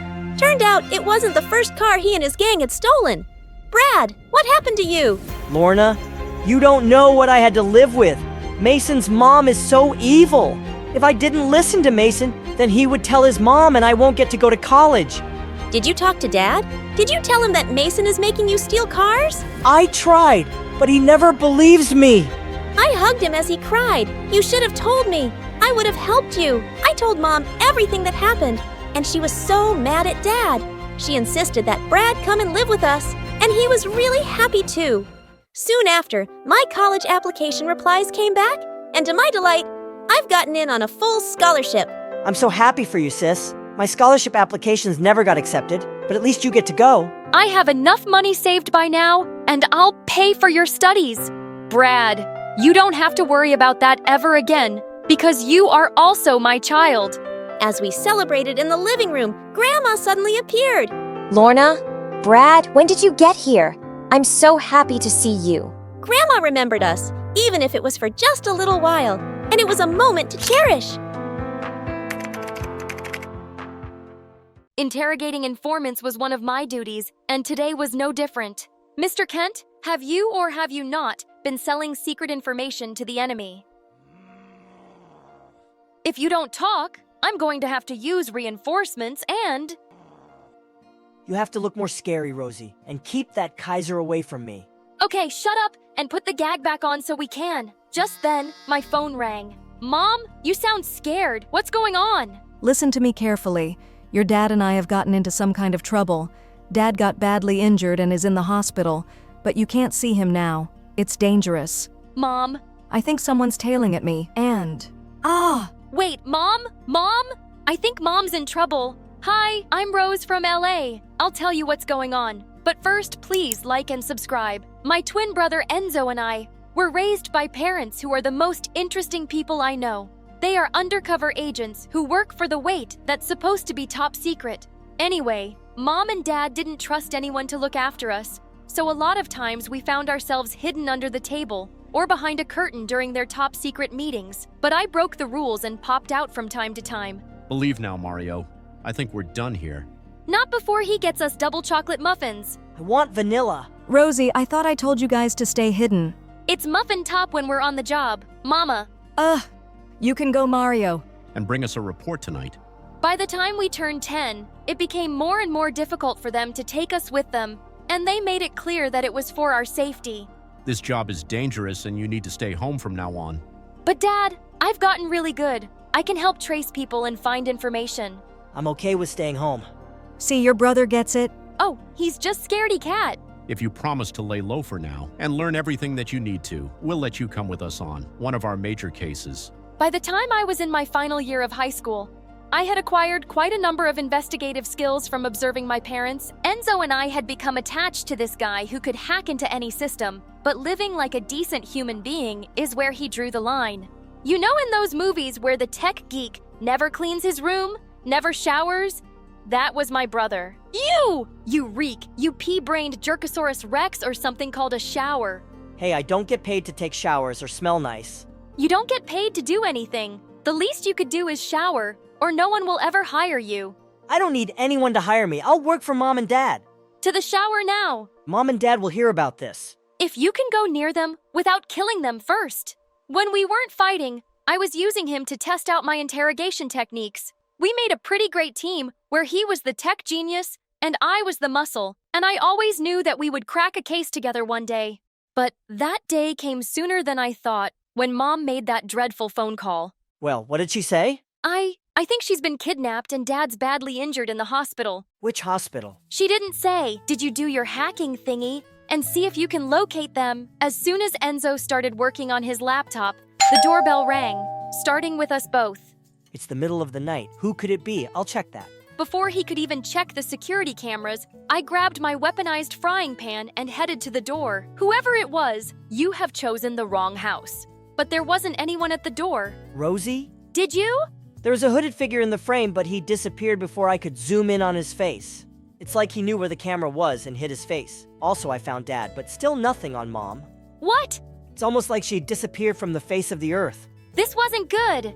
But at least we'd found Dad. So I rushed to the hospital while Enzo worked on finding something, anything, that could lead us to Mom. At the hospital, Dad didn't look too bad, but something he said made me worry. Look, improvise. No, I know Mom before, or before it's too late. But Dad, where? Where do I start? The door. What? I turned to look at the door. Someone's face suddenly disappeared. By the time I got to the hallway, whoever it was, it disappeared. Someone was definitely following me, and I intended to catch them before they caught me. That night, Enzo and I stayed awake, trying to trace Mom, going through every case and every file we could find in their office, and sat through every security footage of the house, but couldn't find anything. What would Mom and Dad do? The answer came very clearly the following morning, when Enzo startled me awake from where I dozed off in a chair. The person with the hood is back. A figure in a hoodie rushed through our lawn to the front door. Right on cue, the doorbell rang, and we watched as he hid behind one of the bushes and watched the door. I think we just found our first clue. Stay here. He looks very weak. Go get him, Tiger. I had to catch this guy by surprise, so I grabbed a stick, ran out through the back door. Within seconds, I was standing behind him. Hey! As soon as he turned, I swung the stick up and hit him square in the face, sending him sprawling to the ground, and he passed out immediately. I put a bag over his head and dragged him into the barn, then tied him to a chair and waited for him to wake up, which he did a few minutes later. Oh, hey, the name's Maxwell. How you doing, princess? Seriously, man, read the room. Whoa, hold your horses. You already broke my nose. Don't hit me again. What's in that freaking sock anyway? I ask the questions. Who else knows about me? Who sent you to stalk me? I'm not stalking. I just happened to be here when you found me. Wait, or are you stalking me? I mean, since it was you that came up from behind me. You think you're smart, huh? I've been told that I'm pretty impressive. How about you loosen these up, then we can talk, princess? That arrogant. But now that his head wasn't in a sack, I couldn't help but notice how absolutely dreamy. And when he smirked, then flipped his hair to the side, my legs went jelly, and the butterflies in my stomach blushed. Wait a minute, Rose. Wake up. Your parents would be ashamed of you right now. Does he think he was in a commercial or something? What a loony. Did you say something? I'll get you a glass of water. You look thirsty. If there was something I learned from my parents, it's that if you let an informant go, they'll lead you right to your target. So leaving him loosely tied and the bond door slightly open, I left to get him water. And just like I'd expected, it took him less than 1 minute to loosen himself and leave the barn. Rosie, he's getting away. And let the games begin. Come on, let's go. What? Where? Why do I have to go? Because he could be leading us to Mom. We followed the guy from a discreet distance for about 10 minutes to a creepy old blue house. After looking around suspiciously, as if to see if he was being followed, he went in. I don't know about this. I think we should go back. Remember what Dad used to tell us? You have to follow every clue to the end. Doesn't matter how small or big it is, it'll lead you to something. We have to see this through. Oh, okay. I'm only coming because it's creepier out here alone. With Enzo behind me, shaking like a twig, I stormed into the house. A woman in a black suit, her bright red hair tied back in a ponytail, wearing a mask, and stood over someone bound to a chair in the middle of the room. I couldn't see who it was because her head was in a bag, but I'd recognize those white sneakers anywhere. I'd bought Mom those shoes on her birthday last year. Mom, I finally found you! Tightening my grip on the weaponized frying pan, I ran towards the kidnapper. Step away from my mother, or you lose your teeth. But the moment the woman turned around and pulled off her mask, she took me by surprise. Mom, what's going on here? Then whose? First, give me this dreadfully ugly pan before you hurt someone. Secondly, welcome. We've been waiting for you, detectives. Wait, I'm so confused right now. I thought you were kidnapped. Or are you the kidnapper? And why is the kidnapped wearing your shoes? Suddenly, old, creaky house lit up. Dad came out carrying 2 birthday cakes, accompanied by the guy from before. Happy birthday? Birthday? Dad, I thought you were in the hospital. Sorry, I was acting on orders. Our birthday isn't until 2 weeks from now. All right, someone explain what's going on here. And could you please remove the bag off of this poor lady? But when Maxwell pulled the bag off, it revealed a faceless mannequin. Enzo fainted at the sight of it. This poor boy! Look what you did to him. He's going to have nightmares for months. All right. I think we should tell them what's going on after we give Enzo first aid. Honey, are you sure he's our son? Don't be mean. When Enzo finally woke up, Mom and Dad explained how they came up with this brilliant idea to give us for our birthday adventure. Maxwell is a secret undercover agent in training from a secret intelligence school. He was your clue and you followed it well. Also, it was very clever how you used him as a lead. You get points for that, and your hacking skills are getting better, sweetie. Sorry I blocked you, though. I wonder I couldn't trace you. You have to teach me that. You can't outsmart the master. You guys are pretty cool, and how did you come up with these weapons anyway? You're lucky I didn't break your teeth, you know? I don't doubt it. Get a room. And since you're graduating in a couple of months, you can join Maxwell in the Secret Intelligence School. Best birthday ever! Hi, I'm Miriam from London. Please like and subscribe. I lived with my parents and my grandma on my dad's side. Grandma was a millionaire, so we lived in a mansion with a pool and even a tennis court. But Grandma was also the meanest lady on the planet. Except to me. When Mom made dinner, everything tasted wrong. I've never eaten rice this overcooked. I might as well eat bleach for dinner. But one time, I made Grandma a mustard sandwich and she was blown away. Look at you, already cooking at 10 years old. My granddaughter is the smartest girl on the planet. Grandma also showered me with expensive gifts constantly. One time, I helped Dad clean the floors, and Grandma bought me a TV for my room. Look at you doing your chores. This is what you get for being an angel, darling. Grandma scolded Mom and Dad for not spoiling me the way she did. Miriam had a fever yesterday. You 2 cheapskates couldn't hire a singer or a boy band to entertain her. Even though she was a jerk to everyone around her, I loved being Grandma's little gem. Whenever my parents got mad at me, I had my grandma to hide behind. What is this? D on your biology test? Miriam. Grandma, Mom's yelling at me. How dare you put that kind of pressure on Mariama? Sweetie, you don't have to study if you don't want to. My parents really wanted me to become a doctor. When I grew up, they would get me all sorts of medical toys. But all I was ever interested in was paints, clays, and brushes. I often imagined myself as a famous painter and pretended to take a veil off a painting I made. Everyone would tell me I was the next Picasso, and I'd say, "Oh, you're all too kind." One day in 9th grade, I decided to sign up for a painting class, but my dumb parents said I had to take chemistry. It's time you start taking school seriously, young lady. We've had enough of your art nonsense. That was it. I opened my mouth and started to scream. Mom and Dad covered their ears. What is the matter with you? Are you a toddler? I think I lost my hearing. Grandma, they're being so mean to want to take biology. I want to paint. You 2 should be ashamed of yourselves. Miriam is obviously an art prodigy and should be painting as much as she wants. We'll compromise then. You will take biology class, but we'll hire a tutor to give you private art lessons. Really? Really? Oh, thank you so much. I knew I was being a little bratty, but if I could take private art lessons, so be it. My art tutor turned out to be a girl from my school. Her name was Layla, and she was in the 11th grade. and I didn't mind having her for my art tutor at all. She was one of the most popular girls in school and looked like a supermodel. I'd always heard about her, but I never got to talk to her before. I'm gonna help you become one of the greatest painters. Soon you won't even need to go to school anymore. I sure hope you're right. I didn't know you were an artist, Layla. No one ever said anything. Nobody really knows me at all, really. I think I'm only popular because of how I look, but I don't have any real friends. Layla and I spent an hour painting and talking, and Layla was right. She wasn't like most popular girls at all. In fact, she was a little weird. One time, I decided to paint my entire face green, just to see what it would look like. All right then, so I guess we're done for today. Actually, I wanted to ask you something.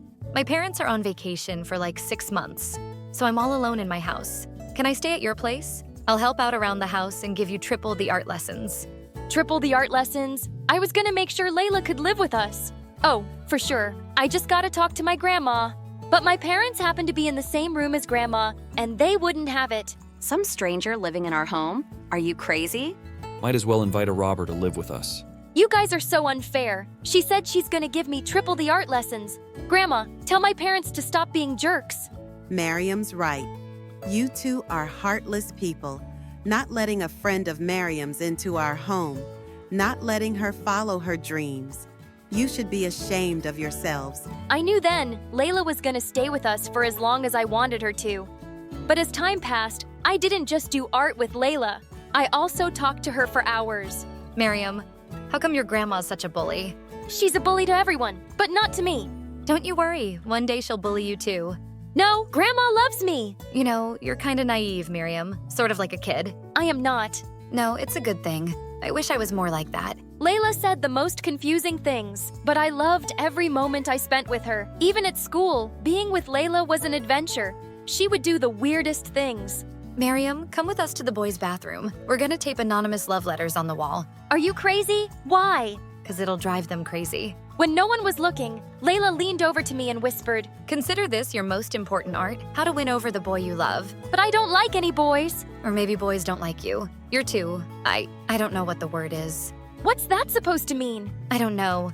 Boys just maybe aren't into you. Like I said, you're kinda young for your age. Layla taped her anonymous love letter to the wall and left me inside the boys' bathroom. I was mad after Layla said that. I even refused to talk to her after school. Come on, Miriam. Don't be so sensitive. I didn't mean anything by it. You insulted me. Maybe you are just another mean, popular girl. I'm sorry. You're right. Sometimes I say stupid things. Sometimes I think there's something wrong with me. What do you mean? Layla didn't answer. Instead, she took me to this gorgeous hiking trail to paint. I forgot all about our conversation. Layla, do you think I can win the Easter drawing contest, become the best artist in the world, and maybe even drop out of school? It doesn't work like that, silly. I was kidding when I said that maybe you'll never be a great painter. You don't think I'll ever be a great painter? I don't know, really. But did you know that you're the best student I've ever had? Maybe you won't become a famous painter, but you can win the Easter drawing contest and become famous for something else. Why was Layla always speaking in these weird riddles? Layla helped me a lot, and in the end, with my own effort and her dedication, I won the Easter drawing contest. After the contest, I felt closer to Layla than I had ever felt to anyone before, even though she was still a mystery. Then 10 months later, Grandma started picking on Layla one day. It was totally out of the blue at dinner time. Dear, I assume your parents are successful painters? No, ma'am. It's just me who likes to paint. My parents are doctors. But like I said, now they're on vacation. On vacation? For almost a year, and you haven't displayed your paintings in galleries, started a business, and made something of yourself? Ma'am, I'm only 17. By the time I was 17, I was already starting my own startup. Your freeloader is what you are. Grandma! Excuse me, but I think I'll go to my room now. I watched Layla get up from the table as her eyes filled with tears. Why was Grandma being so cruel all of a sudden? I was used to her bullying my parents, but Layla, I could barely stand it. I jumped up to follow Layla. Layla, wait! Don't take what Grandma said to heart. I told you she can be mean sometimes. Your grandma's right. Miriam, I have to tell you something. What is it? I lied before. My parents aren't on a trip. The truth is, I am homeless. After my parents died, I tried going to an orphanage, But they didn't take care of me, so I ran away. And I've been living on the streets so far. I've been able to keep it a secret at our school, but I'm worried one day they'll find out. Oh, Layla, I had no idea. Listen, if I tell Grandma about your situation, she'll understand. She always agrees with whatever I say, no matter what. But when I told Grandma Layla's story, her face turned white with anger. She looked like a statue. I want her out of my house. Miriam, I can't believe I ever agreed to let a filthy child criminal into my home. She leaves today, and I'm calling the police. Grandma, you can't do that. It wasn't her fault. I want her to stay here and teach me art. She's the bestest friend I've ever had. And for the first time ever, Grandma turned her anger on me. You don't know what you're saying, Miriam. You're just a silly child. Layla leaves my house today, like it or not. Then something inside me burst. Grandma, I've had enough of your cruelty. You bully everyone around you, and I'm sick of it. You have no idea what Layla's gone through, and you have no idea what she means to me. Without waiting a split second, I ran back to my bedroom to find Layla. But she wasn't there. Where had she gone? All of a sudden, I saw Layla outside the window with a backpack. She was walking farther and farther away from our house. I dashed outside. Layla, where are you going? Layla just ignored me and kept walking. I ran up to her and grabbed her arm. Layla, please don't leave. You were right about Grandma. She is a bully, and I finally stood up to her. I don't care about what she wants. I care about you, Miriam.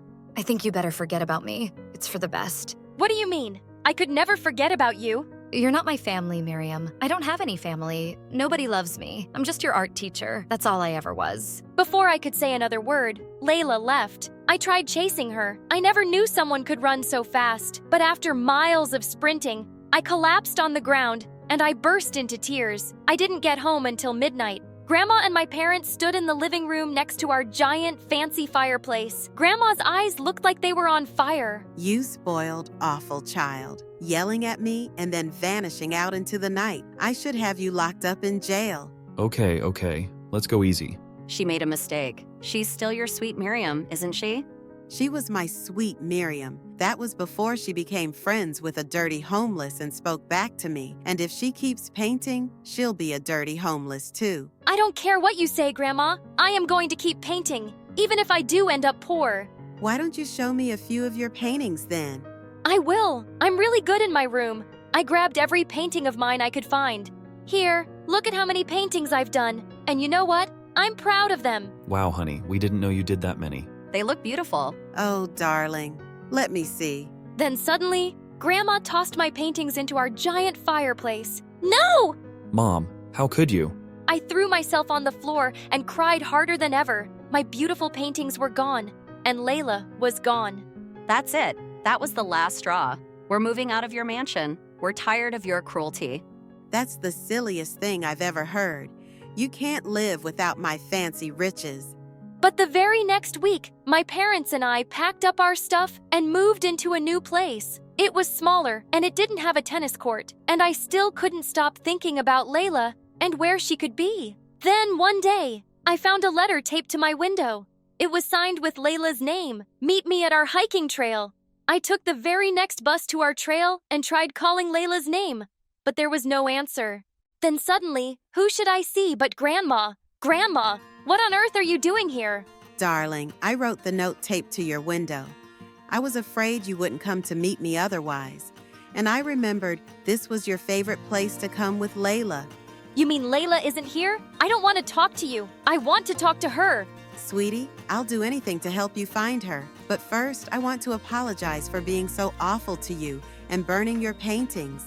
I love you, sweetheart.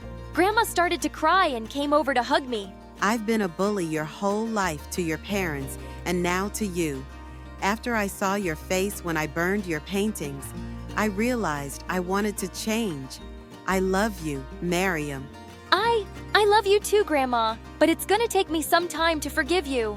I understand. I don't expect you to ever forgive me, but know that I'm here, and my house is always open to you. And if you do ever find Layla again, you both can move back in with me.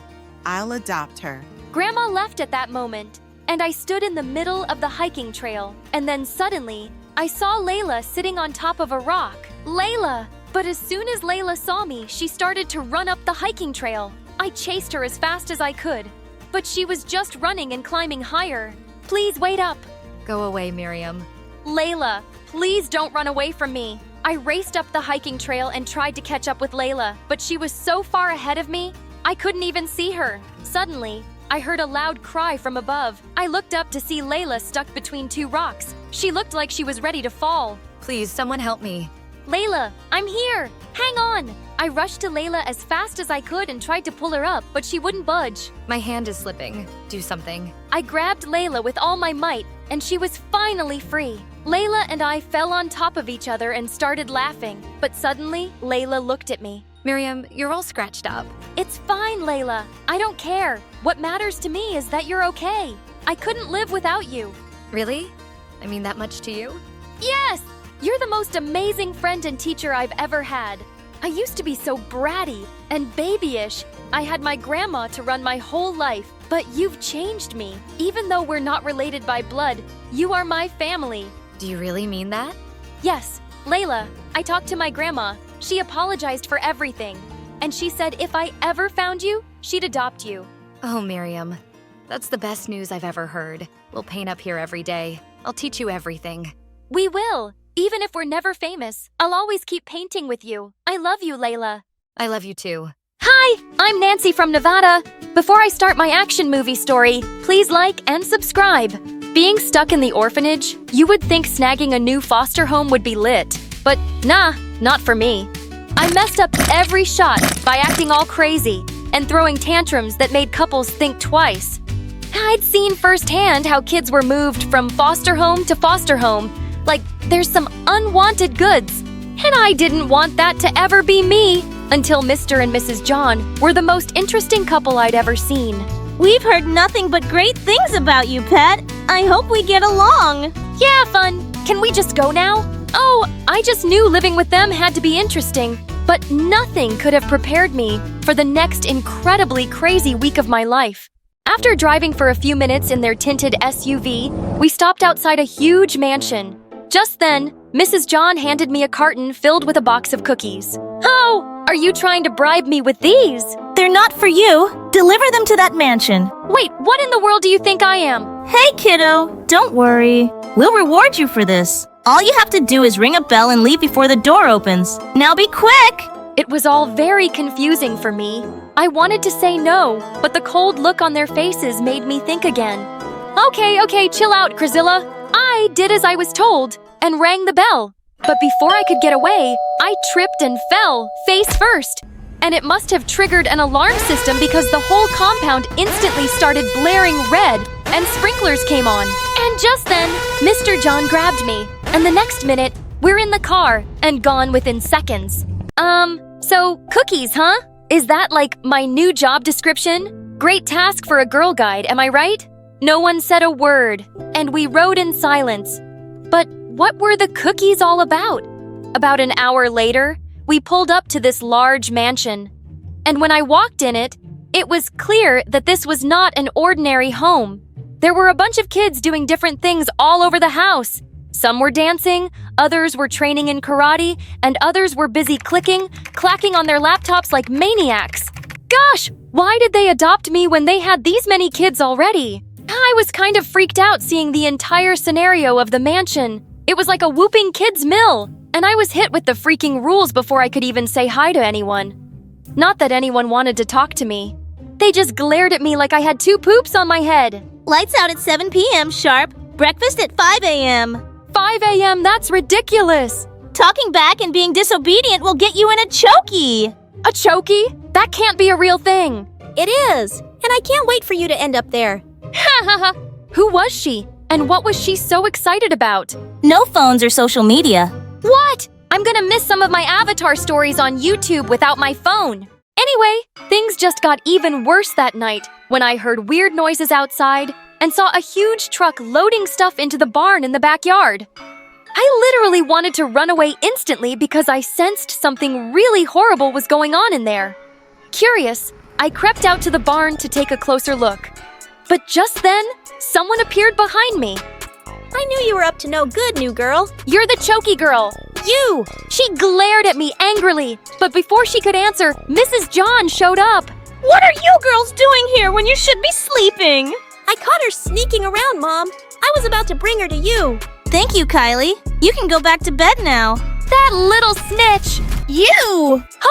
Oh gee! How did I get out here? I must have sleepwalked again. Oops, I'll just go back to sleep now. Nighty-night. As I rushed back to the house, I spotted a boy on the other side of the barn trying to hide. So, the next day, while everyone was busy, I pretend slept all the way to the barn and bumped butts with someone. Hey, watch where you're. Wow, you're so pretty. Are you seriously hitting on me right now? Dude! Oh. Wait! You're that guy I saw from last night. Nosy much? Huh? Look who's talking. Anyway, I'm Isaac. We can't be seen here together. Come on.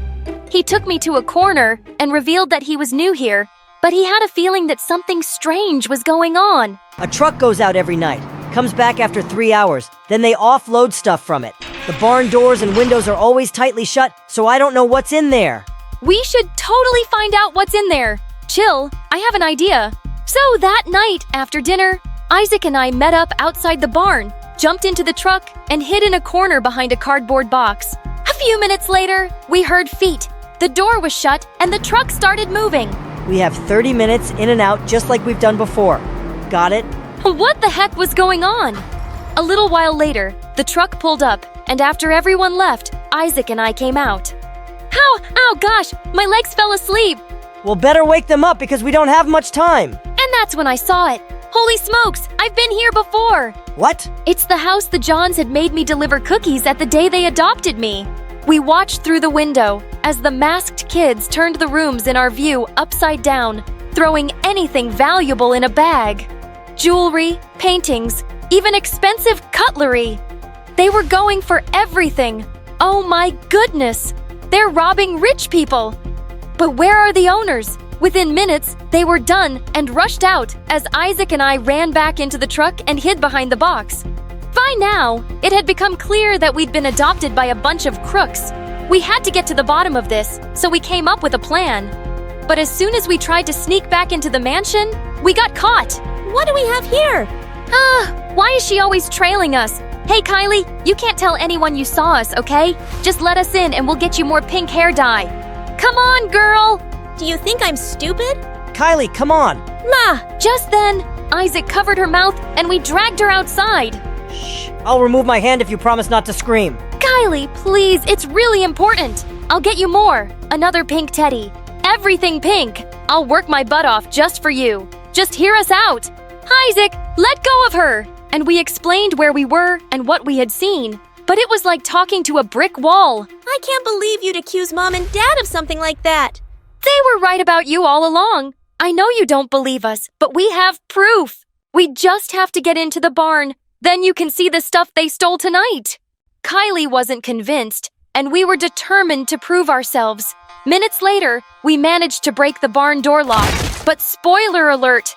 There was nothing in there except cleaning detergents and materials, food supplies, and other boring stuff. What happened to all the jewelry and expensive stuff they stole earlier? Now you're really in trouble. Kylie! But it was too late! Mrs. John had heard the commotion and was standing right behind us. They were in the truck and claiming that you guys are crooks or something. Thanks, Pet! You're doing a good job keeping an eye on the troublemakers. Seriously, man, we saw where you were and what you did. Isaac, tell them! I didn't see anything. I don't know what she's talking about, Mrs. J, by the way. Is that a new scarf? It looks amazing on you. I'll go back to bed now. What? That freaking coward! Ugh, I was boiling with anger as I watched him practically run away. Ha ha ha ha! Your little boyfriend totally threw you under the bus. It must really suck to be you. First of all, he's not my boyfriend. And secondly... That's enough! Kylie, dear, I brought you your favorite marshmallows. Be a darling and let me talk to Nancy here. She skipped out of the barn like she just won a lottery. For whatever reason, it was clear by now that she was the couple's little pet for sure. But the minute she walked out, Mrs. John turned cold as an iceberg. She doesn't know the truth, does she? She's too slow and a little pathetic and talks too much. But you're smart! I knew the minute I saw you, you'd fit the team perfectly. You won't get away with this. I was gonna give you more time to settle in, but you seem very curious, so get ready for your second mission since you failed terribly on your first. The next morning, I received an invitation and a red dress on my bed. According to this, I was expected to attend a very important ball in the next 3 days, and I was supposed to learn how to waltz. What in the freaking coconuts? I've never waltzed a day in my life. I wanted to rip off the dress, but to fulfill my mission, I had to agree to everything they said.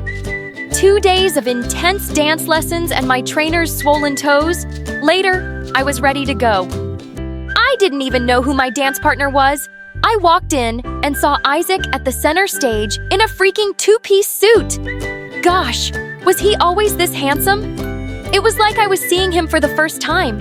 And when he took my hand to the dance floor, I felt like a princess. Wow, you look so beautiful. Even his voice was melting my heart. Nope, nope, snap out of it, girl. This is not the time. Don't think I forgot how you left me alone the other day, you coward. I'm sorry we had to carry out with the plan. They're watching our every move. If we fail, they might pin everything on us and send us to juvie. Then let's do this before I pass out. I'm so freaking nervous. So, as planned, Isaac and I danced our way near the target's table and pulled our best moves, which left her pretty impressed. And when she was hooked, I grabbed the edge of the tablecloth. And when Isaac spun me, I pulled it, pouring drinks all over everyone on the table. And Isaac pretended to slip and landed on the waiter, carrying drinks and snacks in his hand.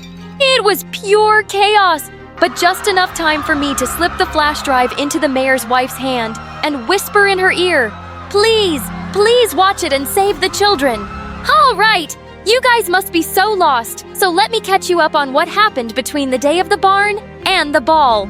Can you roll it all the way back?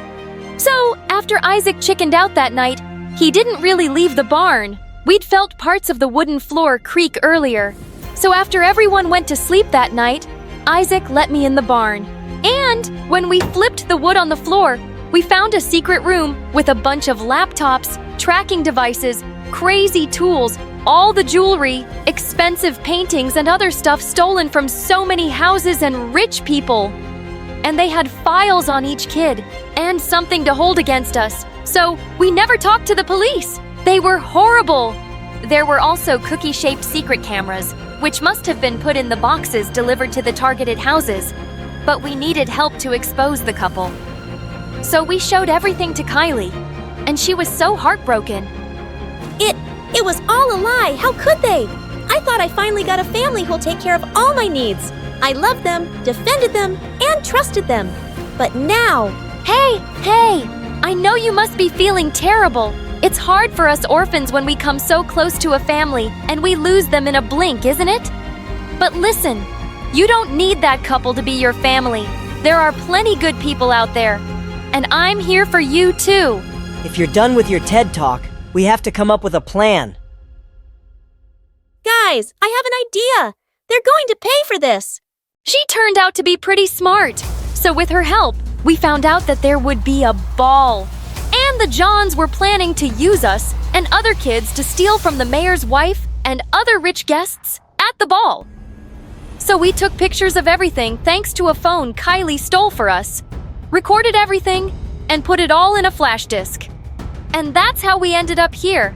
If you're watching this, Mrs. Mayor, I'm really sorry about your expensive Louis Vuitton. A few hours after the ball, the police raided the Johns' home and found everything as we'd presented it in the flash disk. The kids' records were also cleared, and they were put in good foster homes. After a few weeks, Isaac, Kylie, and I got sponsors who sent us to campus. Kylie and I studied to be social workers and help protect kids, while Isaac joined a police academy. Hi, I'm Mandy. Please like and subscribe, and tomorrow you will have the best news. Growing up, we moved around a lot because my parents were journalists. I got really good at making friends quickly, but holding on to any of them was tough since I always ended up leaving, no matter how many of my so-called besties promised they'd stay in touch. After a while, they never did. It was heartbreaking every time. One day, Mom came home with big news. She got a job in Washington, D.C. for a national newspaper, and we wouldn't have to move anymore.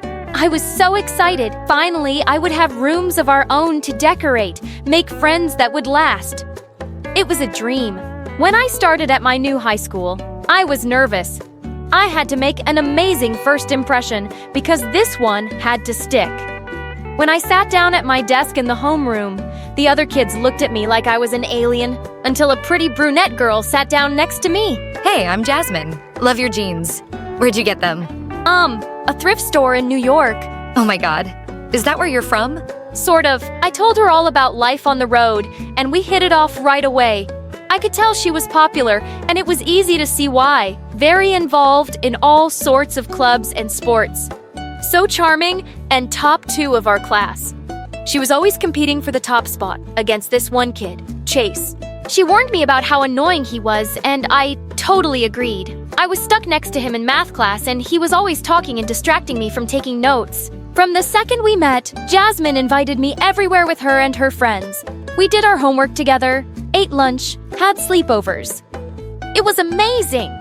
Soon after I started school, Jasmine convinced me to come to her French club to see if I wanted to join. She introduced me to her friend Camille, and we had so much fun. We watched French movies and practiced speaking with each other. I joined immediately. They were going to choose 2 students for a summer study abroad in Paris. I just knew it would be a really smart move for my future. One day, I went to Camille's house to study with her, and suddenly, the cutest boy I'd ever seen walked into her kitchen. Hey, butthead. Excuse me? Sorry, that was meant for my dumb little sister. Ugh, don't listen to him. I'm Ryan. You must be the famous Mandy I've heard so much about. Don't you have somewhere else to be? Nowhere better than right where Mandy is. Then he smiled the most perfect smile I'd ever seen. I could have melted into a puddle right there. The next day at French Club, I told Jasmine all about him. Oh my god, Jazz, he's on the soccer team. Good at school. Wow, he sounds like he perfect package. OMG, he's here. She turned to see Ryan walk into the room right then suddenly. Her eyes turned to ice in front of me. Ryan? He's my ex. Oh. But I mean, if you like him, I guess. No, of course I wouldn't. Oh, good, because it'd be so weird. I'm so glad we're friends. What are you all talking about? Oh, nothing. It's nice to see you again. Since when are you in French Club? Since I found out Mandy joined. It was so awkward I thought I'd die. Just then, Madame Delacroix clapped her hands. For announcement time for our upcoming Parents' Night, we will be breaking off into pairs to research and cook a classic French dish. She started group. And surprise! Surprise! I got paired with Ryan. For just a second, I thought I could see the ice return to Jasmine's eyes, but she blinked, and it was gone. I felt sort of guilty that I'd be spending so much time with Ryan, but I vowed to keep my promise to Jasmine. Soon after that, I got assigned to help Chase hand out awards at the banquet. Hanging out with him all night would be the perfect punishment for me. A few days later, Ryan and I had to get together at his house to make chocolate mousse, my favorite. Have you ever made this before? No, but I've watched my dad make it, so I think Then I started the mixer. It started whipping everything up so fast that our chocolate mixture started flying out of the bowl. Soon we were both covered in chocolate. I was mortified, but Ryan just laughed and swiped some chocolate off my nose. Looks good to me. After we got cleaned up, we managed to make a second batch just in time to make it to the event. Madame Delacroix tasted every dish and said ours was the best of all of them. I was pretty proud, and I hoped it would get me some extra points toward the Paris program. Not even having to sit next to Chatterbox Chase all night could ruin my mood. After that, Ryan started asking me to hang out more and more. Soccer games, study sessions, sometimes even trips for ice cream. He was really funny, and we liked all the same books. I could tell he liked me, and I was really starting to like him. But I couldn't betray Jasmine. When I told my mom about it, she thought I was being ridiculous. I don't think Jasmine really has your best interests at heart, Mandy. She was my first friend here. But that doesn't make her a good friend. What kind of friend keeps you from being with someone you really like? It's girl code, so I was definitely surprised the next day, at lunch, when our group started talking about boys to hear Jasmine exclaim, "Who needs them? I've so moved on from Ryan. I mean, we only dated a few weeks anyway. Mandy, you can have him for all I care." I was elated to hear her say that, but now I was nervous. I'd never really pursued anyone before, but all the signs were there, and I decided to go for it. Soon after, Ryan hurt his ankle at a soccer match and had to leave the field. We lost. I decided to visit him the next day, especially now that Jazz had given her blessing. When I walked into his living room with some cheery daisies, his whole face lit up, and he pulled me down to the couch in a huge hug. When we pulled away, I felt like I was falling into his beautiful brown eyes. I thought for just a second I might get my first real kiss, but I chickened out. I brought some ice cream too for Sundays. You're the best, you know that? We watched TV and ate way too much ice cream, but things felt a little different. He was texting almost constantly, when he usually was always talking to me non-stop. I wondered if I had ruined things by pulling away earlier. I tried to ignore it, but when my mom came to get me, I was sort of glad to leave. For the next few days, I tried to keep my head down and work hard towards the Paris trip, but I was glad for the distraction when Jasmine announced her birthday party to the whole class.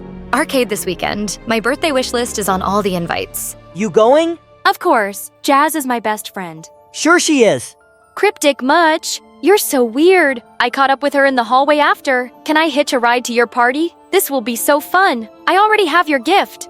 My carpool is full already. Oh, okay. I'll just... But she was already halfway down the hall, leaving me in her dust. I figured she was just distracted about her party and tried not to think about her weird behavior. I texted Ryan to see if he and Shamil wanted to carpool, but all I got were 3 typing bubbles in response, and then nothing. In fact, I didn't hear anything from anyone all weekend. What was going on Saturday, when my mom dropped me off at arcade, a gift in hand for Jasmine, I pasted a big smile on my face as I got out of the car. Chase waved to me and smiled. He really wasn't so annoying, maybe just a little awkward. As we walked into the party room, imagine my shock when I saw Jasmine's stick standing there holding hands with none other than Ryan. A pit dropped to the bottom of my stomach. When she leaned over to kiss him, I thought I'd die. All I wanted to do was run home and curl up under the covers, but I couldn't. It was Jasmine's birthday, my best friend. Still, I was mortified. Everyone knew I liked him, and they had all seen us spend so much time together. Now, he wouldn't even look at me. As everyone started pairing off and heading to the arcade, I realized I didn't have a partner. Blinking back tears, I suddenly felt a warm hand on my shoulder. Hey, let's pair up for a round.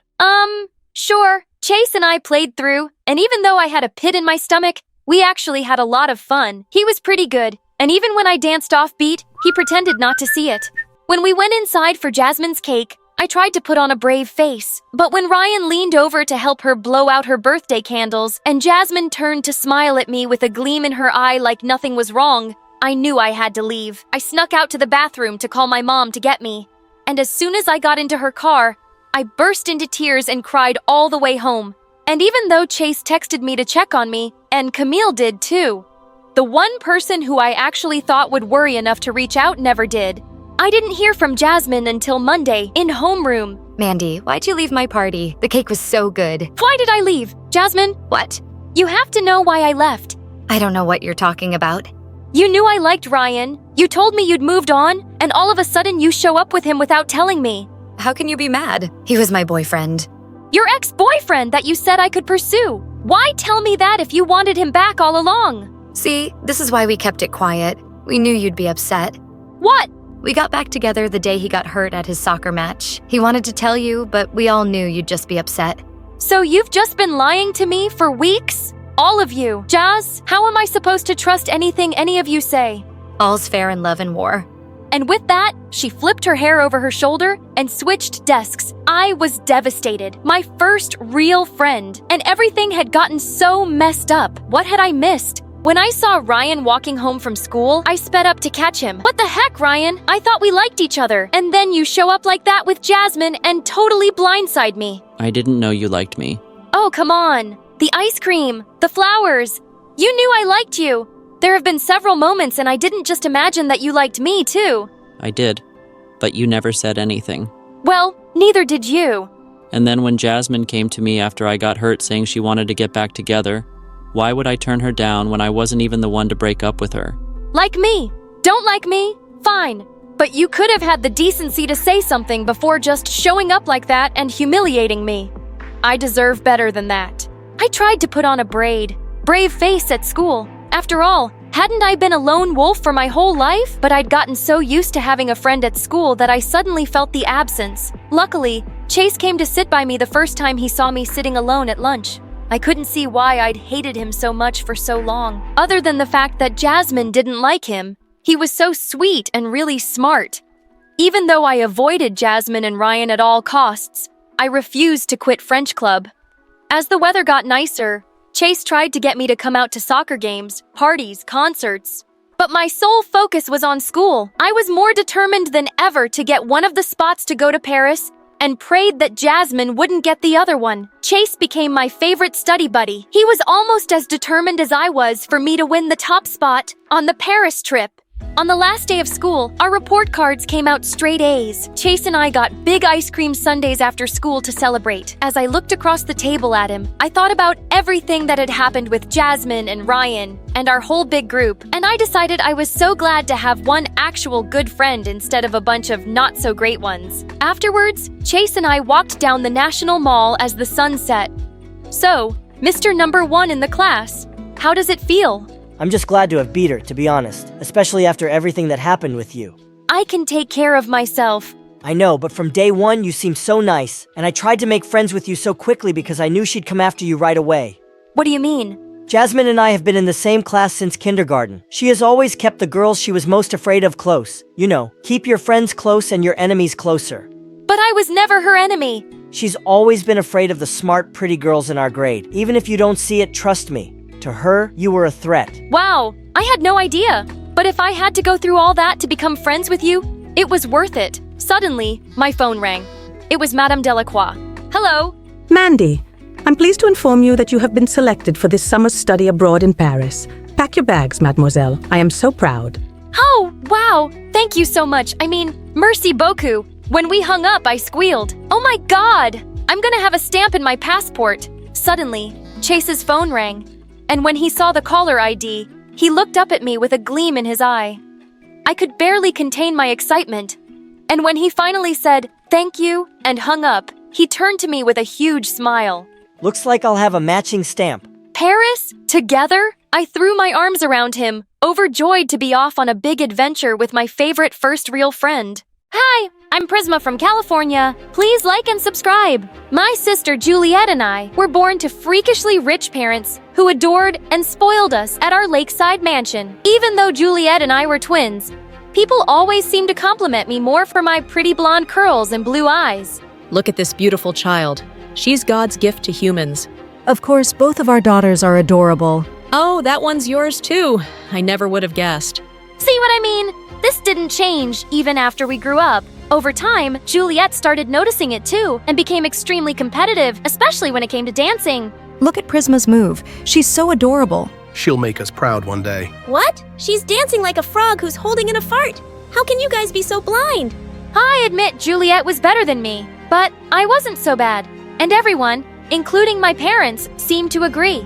But every time they praised me, Julia's butt would light on fire. Not that I cared. I loved the attention. Over the next few years, Juliet and I grew further apart, and by the time we were 16, we were pretty much strangers living under the same roof. She got into dancing, and I fell in love with writing. Things were fine, till one day, Dad lost all his money in stocks, and we had to sell our estate and move to a tiny apartment. Worst of all, I had to share a room with Juliet. Seriously, Mom, I need my privacy. You know that. It's just for one night. We'll buy you a mattress in the morning, and Juliet can sleep in the lounge. No way. I need my own room too. If she gets one, so do I. Please don't be so melodramatic. Before Juliet could argue more, Mom left. Juliet tossed and turned angrily, but finally fell asleep, and I did too. But a few hours later, I woke up to her screaming, "Ew, I can't believe you still do that." I felt horrible as I realized the bed was all wet. I had a condition where stress could sometimes make me lose control over my bladder while sleeping. That was my secret. And now, Juliet knew. Shut up, Juliet. It's not a big deal. Who would have thought Ms. Perfect needed diapers? It's a huge deal. And now you'll do what I say if you don't want anyone at our new school to find out. You're an awful person. You don't say.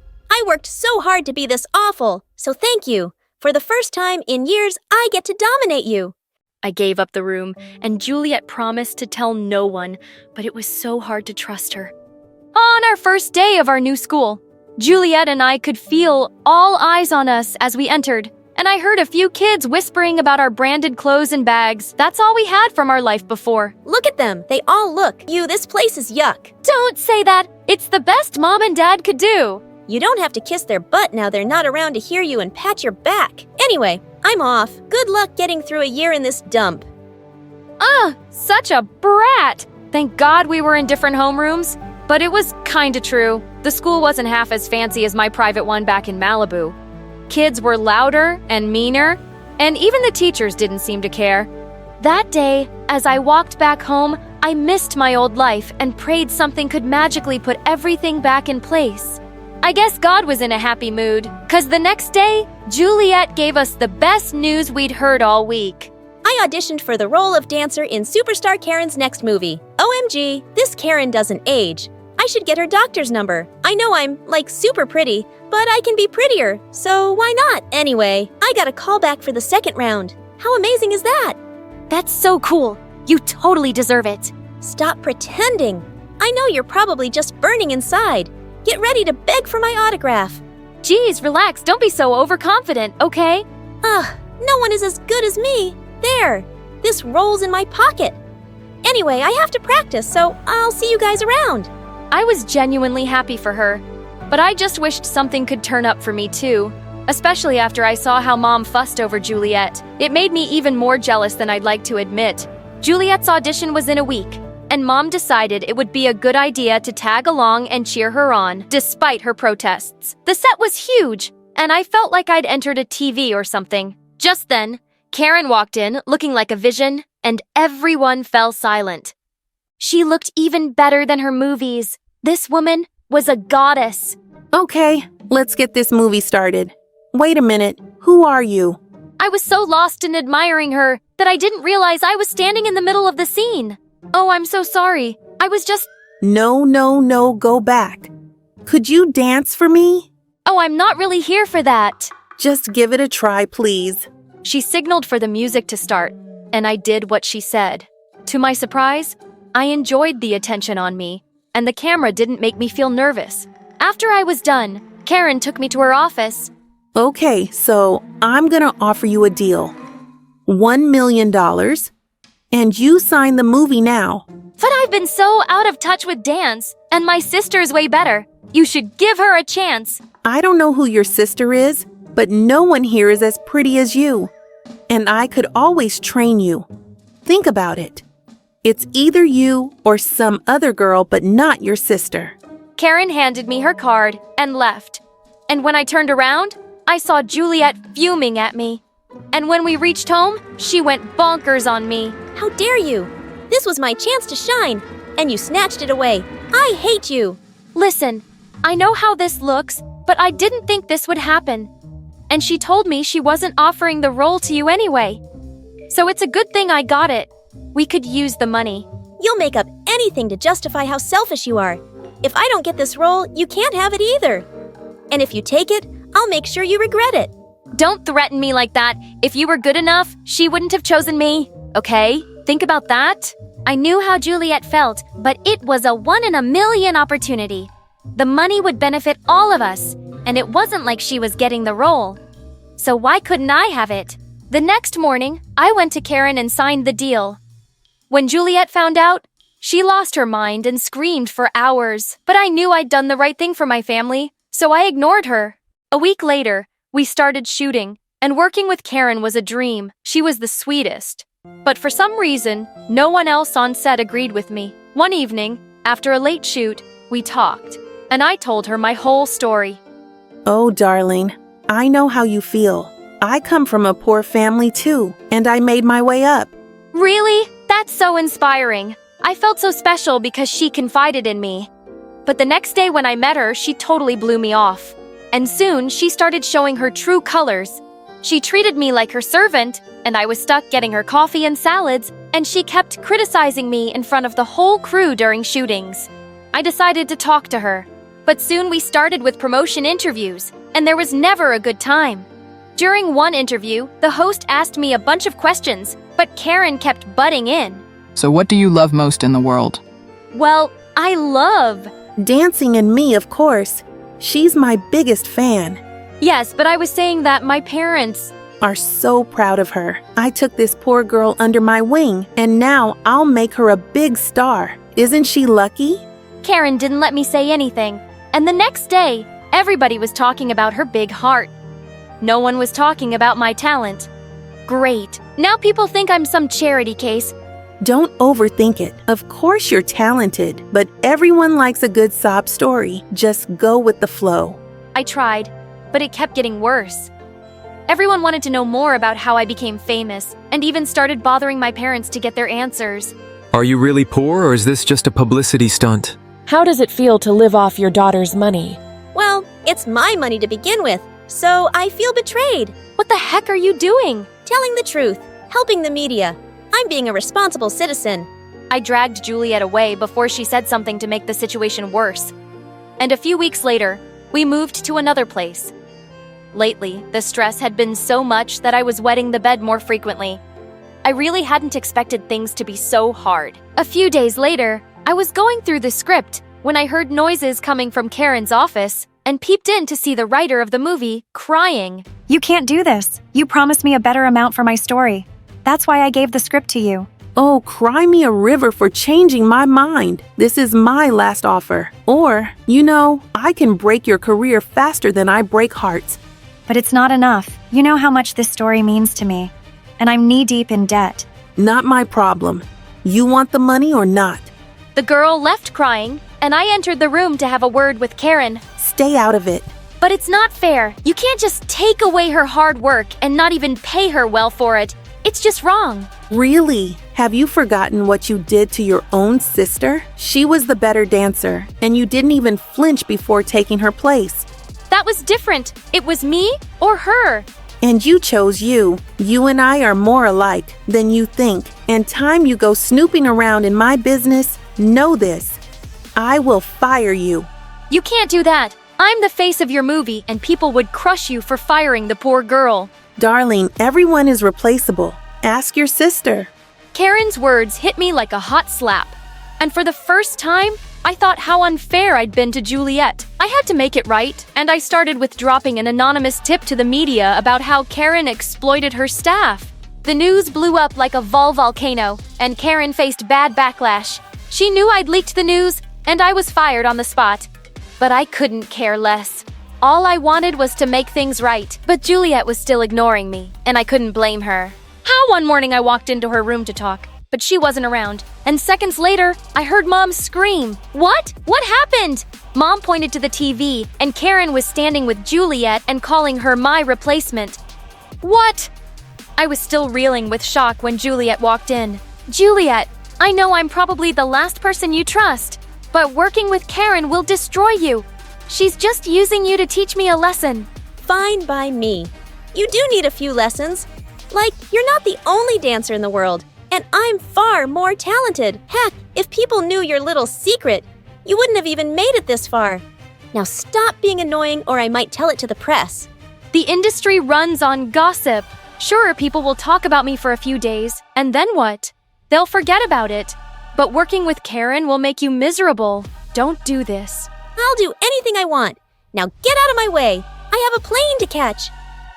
Despite my parents' pleas, Juliet left and we didn't hear from her for weeks.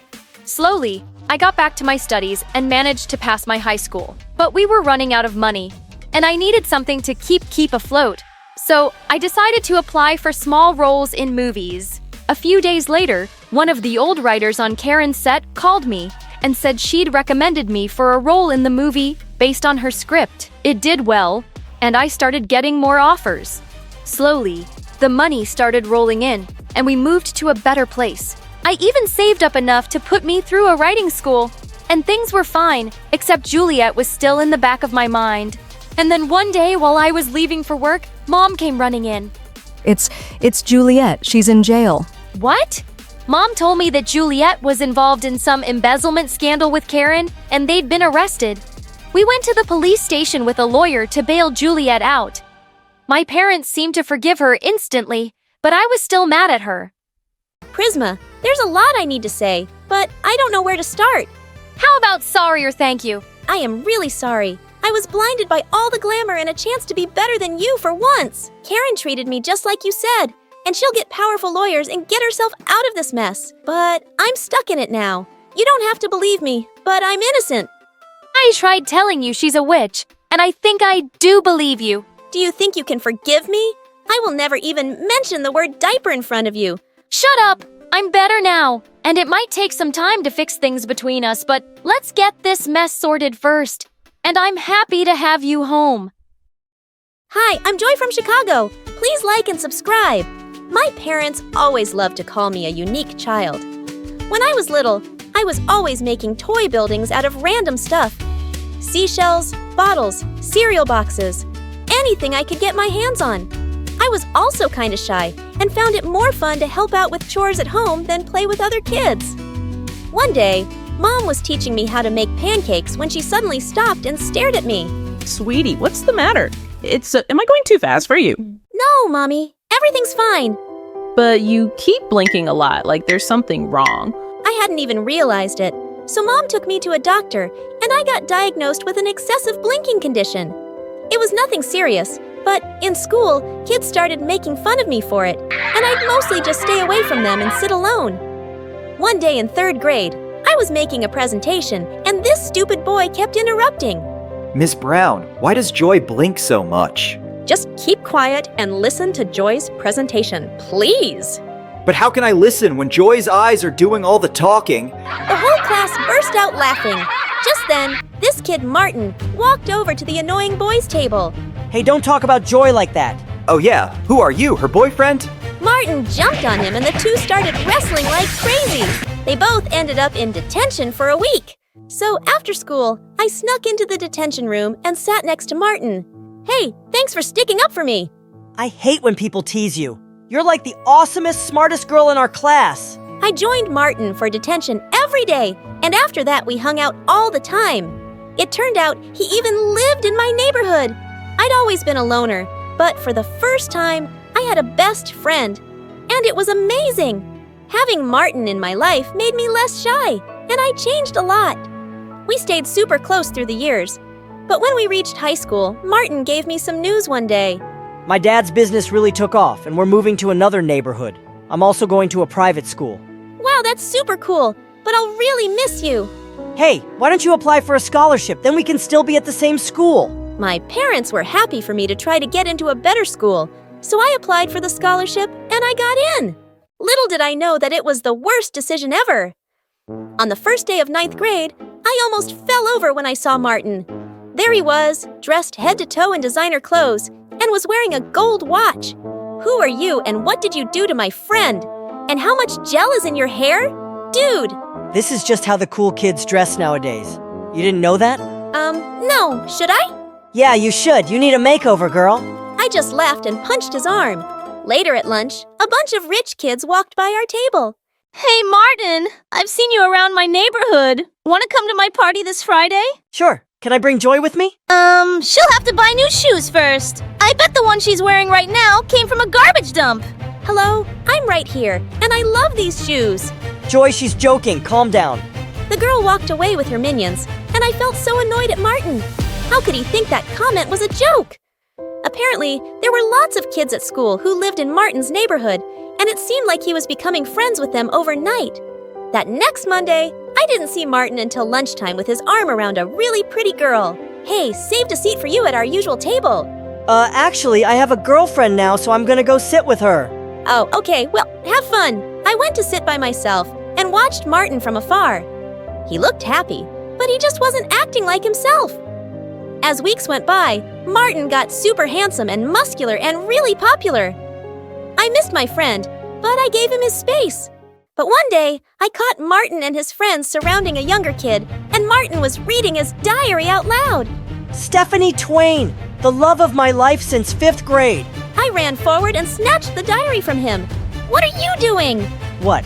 I'm just here to entertain people. Reading idiots' diaries is my opening act. Martin, why are you acting like this? Just because you're rich now doesn't mean you have to be a jerk. You know what? I think you're just jealous because I have other friends now and I'm not a nerdy loser like you. Look at me. I'm Joy, and all I do is study in the library because I have no life. Then Martin started blinking really fast and shaking his head. Are you making fun of me? Before I could stop myself, I slapped Martin hard across the face and ran away from there. The whole rest of the day, I had to fight from crying. What a jerk! But when I got home, I forgot my troubles when I found Mom sitting in the kitchen looking really worried. What's wrong, Mom? Joy, your dad and I are in serious debt. If we don't find a way to get some money soon, we could lose the house. Lose the house? Are we gonna end up homeless? No, I shouldn't have said anything. We'll be fine. Don't worry about it, honey. But I did worry about it. I watched Avatar World videos on YouTube to take my mind off of things, but I didn't get much sleep that night. Weeks went by and things kept changing. I just focused on my studies and saw Martin from a distance turning into a completely different person. Then one day, a new guy named Cameron arrived at school. He looked like Harry Styles, and based on his Lamborghini, he was clearly rich. All the girls were drooling over him, but I just rolled my eyes and walked away. He was probably just another snooty brat, but I was surprised when Cameron came and sat next to me in my robotics class. He seemed super impressed with the robot bird I was building. I've been working on it for almost a year. Are you like a genius? You can tell me the truth. You don't have to be modest. Ha ha ha ha. I laughed and ended up sitting with Cameron for lunch. And he never once made fun of my blinking or even asked about it. We were having a great time until Martin walked over. Dude, what's a guy like you doing with someone like Joy?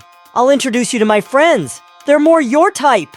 Martin, why are you such a... Sure, I'll come and say hi right now. Cameron leaned over to me and whispered, Trust me, you just sit back and enjoy the show. I wondered what he was up to as he walked over to Martin's friends. And when Martin introduced his girlfriend, Cameron suddenly took her hand and kissed it.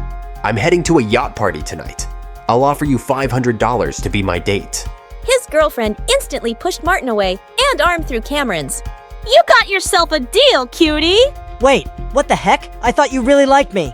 Cameron pulled away from Martin's girlfriend. Your friends really are something. I just wanted to show you that. And I don't like hanging out with fake people. Don't ever come near me or Joy again, okay? Cameron walked back to me, and I saw Martin's face had turned really red as he stormed off furiously. I hoped he'd had some sense knocked into him. Later that week, I got some amazing news. My teachers wanted to enter my robot bird into a huge science fair with a big cash prize. If I won, I could help my parents out. Your hard work is finally gonna pay off, Joy. I wish I were as talented. Wait, what if you enter the science fair with me? You can help me with the finishing motion. Are you serious? You're the coolest girl ever. Cameron and I worked hard on it all month. The night of the fair, I reached the venue before Cameron, who was bringing the project. But hours passed and he just didn't show up.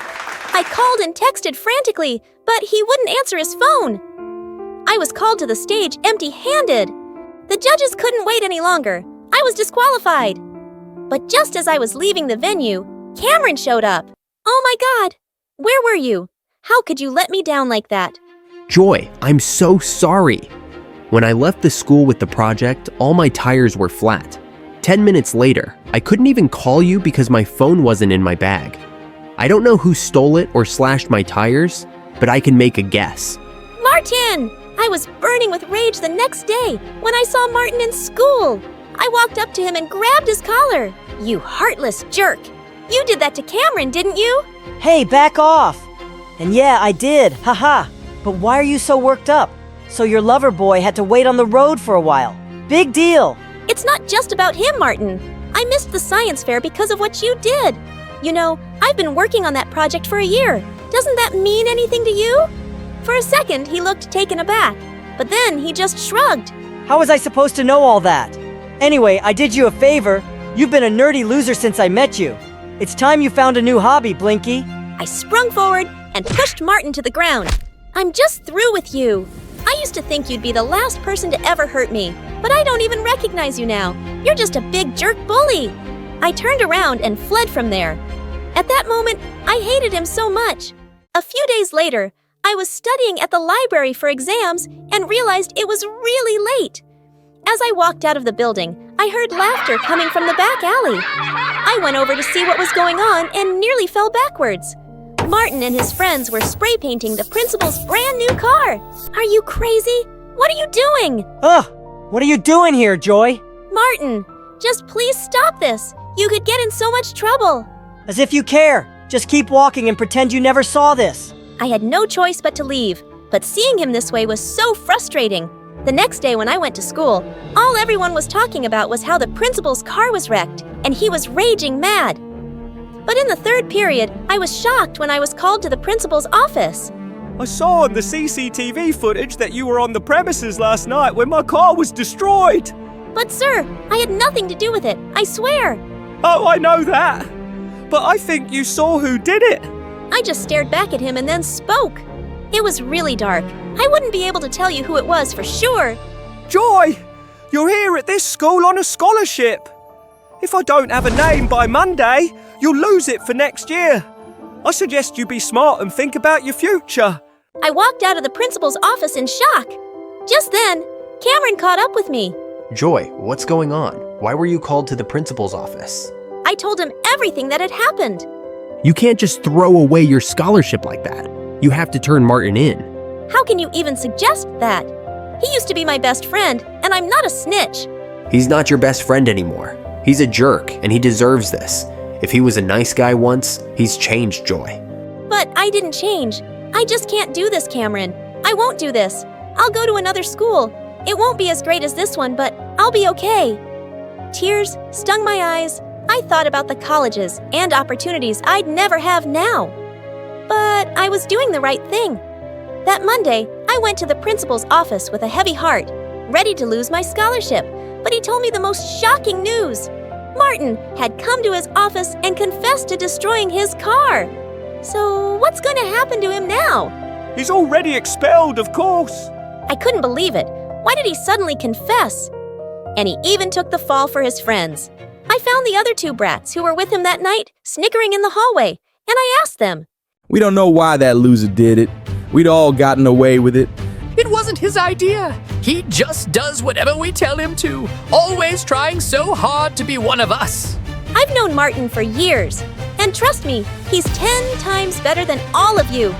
I shut them aside and left. I was totally off the hook, but Martin was gone for good. My head was spinning. But when I got home that day, I found my parents in the living room with huge smiles. Joy, we have the most wonderful news. We're not in debt anymore. Are you kidding? That's amazing.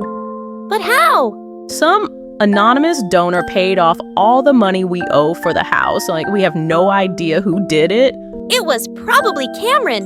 He's an amazing friend. I just know it was him. I rushed to my phone to call Cameron and thank him. But suddenly, I realized Cameron didn't know my landlord or anything about my house. There was only one person outside my family who did.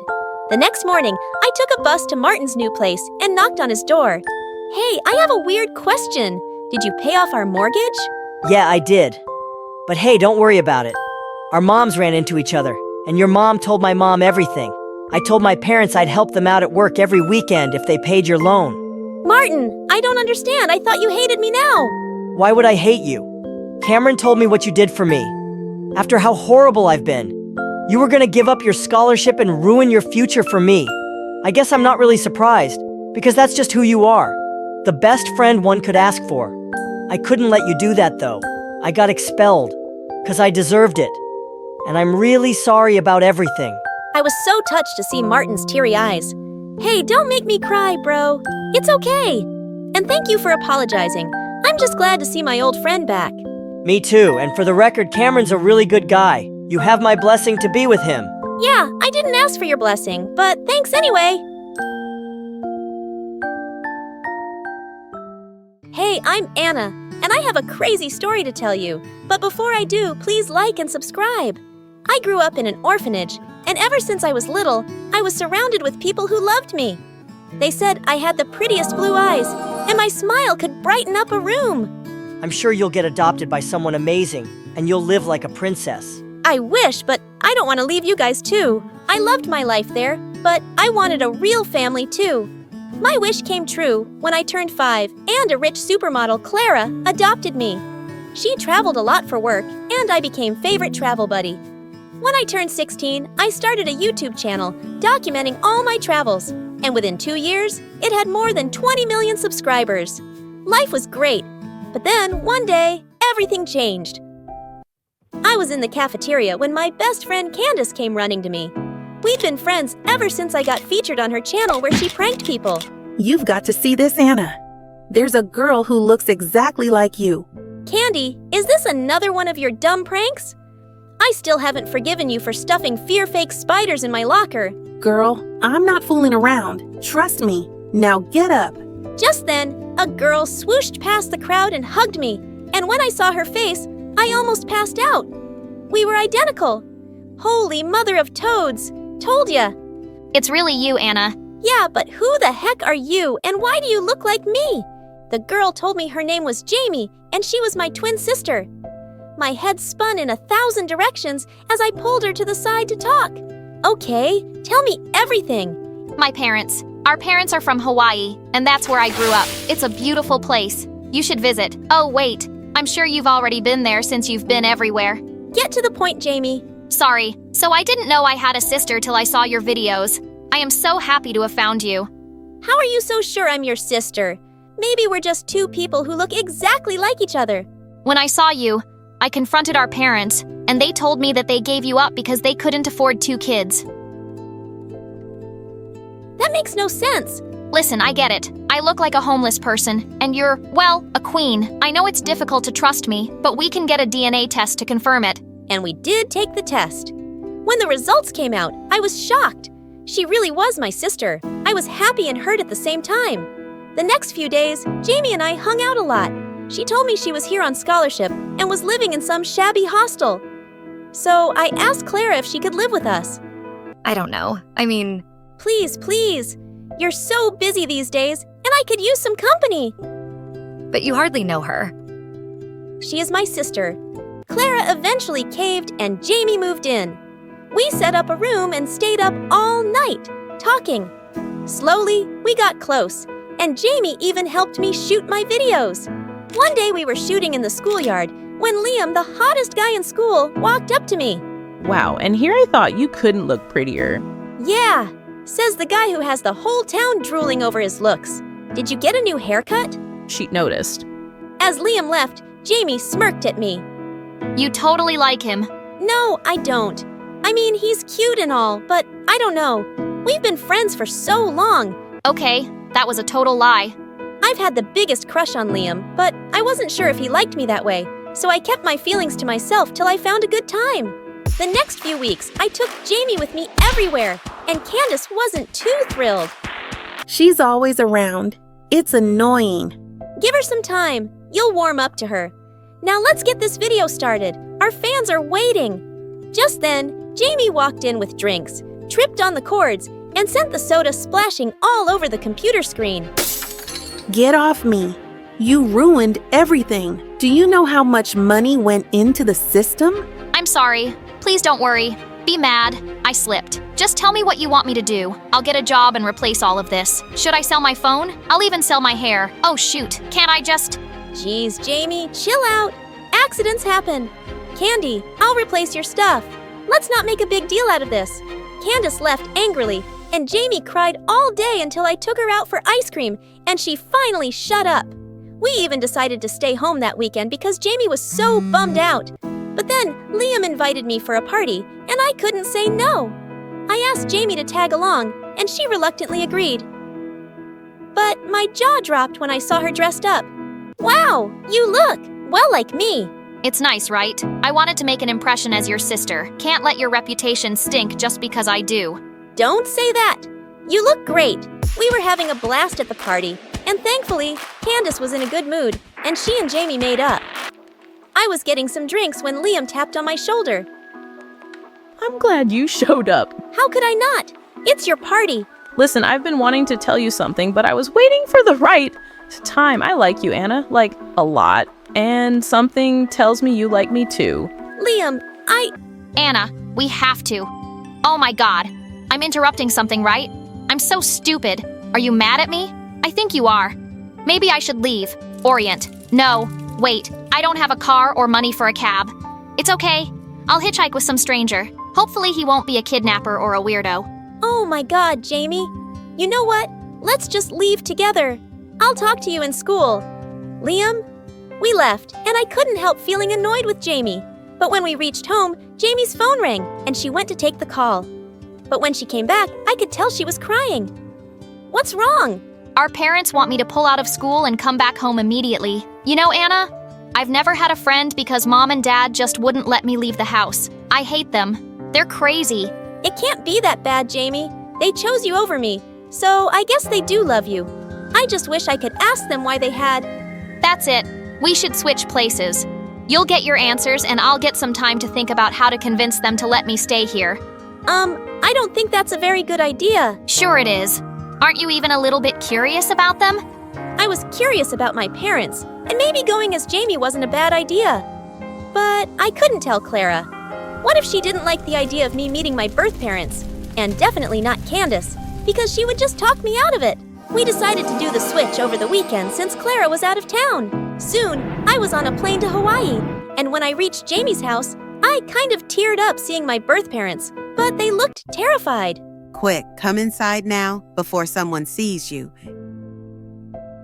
Hello? No, hi, how are you? Oh, I really hope no one saw you. Just go and clean up and we'll talk. That was weird. I figured out which room was Jamie's and started to unpack. I was just wondering what to say to them when they walked in. Jamie, how are you? Are you okay? We wanted to talk to you about that money, but you're probably tired. Let's do it in the morning. Here's some food. With that! Mom put the plate on the floor and ran faster than a bullet. Jamie was right. These people were crazy. I wanted to confront them immediately, but I was too tired and fell asleep. But the next morning, I woke up to loud banging noises. We know she's in there. Open up. You can't hide her forever. What's happening? Guys? You shouldn't have come back. Jamie, why are you here? Stop yelling. And I'm not Jamie. I'm Anna. You know, the daughter you once had. What? Did you stop your medication again? Just go inside and let us handle these people. My birth parents went outside to calm the crowd. An hour later, we sat down and I told them everything. About me being Anna, them being my real parents, the adoption, everything. They looked completely stunned. Anna, this is not true. It is true that Jamie's our daughter, but she's adopted. What do you mean? You're not my birth parents. We took Jamie in when she was just 2, and the adoption agency did tell us she had a twin. But we could only adopt one kid, and she was really sick, so we decided to take her in. We loved her and did everything to make her happy, but she was always looking for more. She stole from us and borrowed from everyone in town and never paid anyone back. That explains all the angry people this morning. Yes, we had to sell whatever we had to pay them back, but it wasn't enough. When she told us she wanted to go to New York to study, we thought maybe she'd changed for the better. But now you're telling us she found you and she's in your home. She's not fine. Anna, you need to go back now. I immediately packed my stuff, but as luck would have it, Hawaii got hit by a hurricane. Thankfully, it was a small one, and flights were cleared to go after 2 days. I tried reaching out to Clara, but she was shooting in a remote location and my calls weren't going through. Just then, I saw in my Insta stories that Candace was having a party and Jamie was there too, so I headed there. But when I reached the party, my heart fell to my stomach watching Liam making out with freaking Jamie. Get off him, you freak! Oh my god, you're back. I thought you were gone for good. What have you gone completely crazy? Jamie, I'm Anna. No, you're not. I am... Really? Then why are you dressed like that? Babe, make her leave, please. Candy, you know me. I'm Anna. Okay, Jamie, you need to leave before I call the cops. Anna told us how you stole from her and how she kicked you out. You can't make a fool out of me. Clearly not, since you're already acting like one. Candace pushed me away, and I was shocked beyond words. Crushed. I went home only to find out that Jamie had told the guards not to allow me in my own house. This was officially the worst day of my life. Thankfully, I had my credit card, so I booked a hotel room. The next day in school, I was stunned to see that Jamie had taken over my life completely and had all my friends wrapped around her fingers. I had to do something to expose her before it got any worse. So I set my phone to record and waited until Jamie was alone. Do you really think you can pull this off? No one will believe you. Jamie, please. What do you want from me? Stop torturing me. She took the phone from my pocket and threw it away, breaking it to pieces. Don't act smart with me, or I'll be your worst nightmare. Jamie smirked and left. I had to outwit her. But how? No one believed me. I skipped school for the day and went back to the hotel. Just as I put my bag down, someone knocked on my door. Clara. Anna, thank God you're okay. I just landed and tried to call you, but I couldn't get through. Then I saw you'd used your credit card and booked a place here. Amy, I'm sorry, Mom. I should have listened to you and not trusted Jamie at all. Clara calmed me down and I told her everything. I thought she'd scold me, but instead, she hugged me and took me home. She even told the guards not to allow Jamie in and informed Jamie's parents. Obviously, that didn't go down well with Jamie. What is happening? I did you a favor by not throwing you in jail for robbing me, but after this... What? You'll tell everyone that I'm you and you're me? You can fool my friends, but you cannot fool my mom or your own parents. Suddenly, Jamie saw her parents walk in and turned white as a sheet. Is this some kind of joke? Who are these poor people? Get off me. Jamie, let's go home. Honey, enough of this. What home? This is my home. Listen, girl, you're not my daughter. So pack your stuff and leave, or I'll call the police. Jamie tried to protest, but she knew it was pointless. She left soon after, and I didn't press charges. I only wanted my life back, and jail time would have ruined Jamie's life. She was a witch, but she was still my sister. A week later, I went back to school, and Candace walked up to me. Baby, I'm so sorry.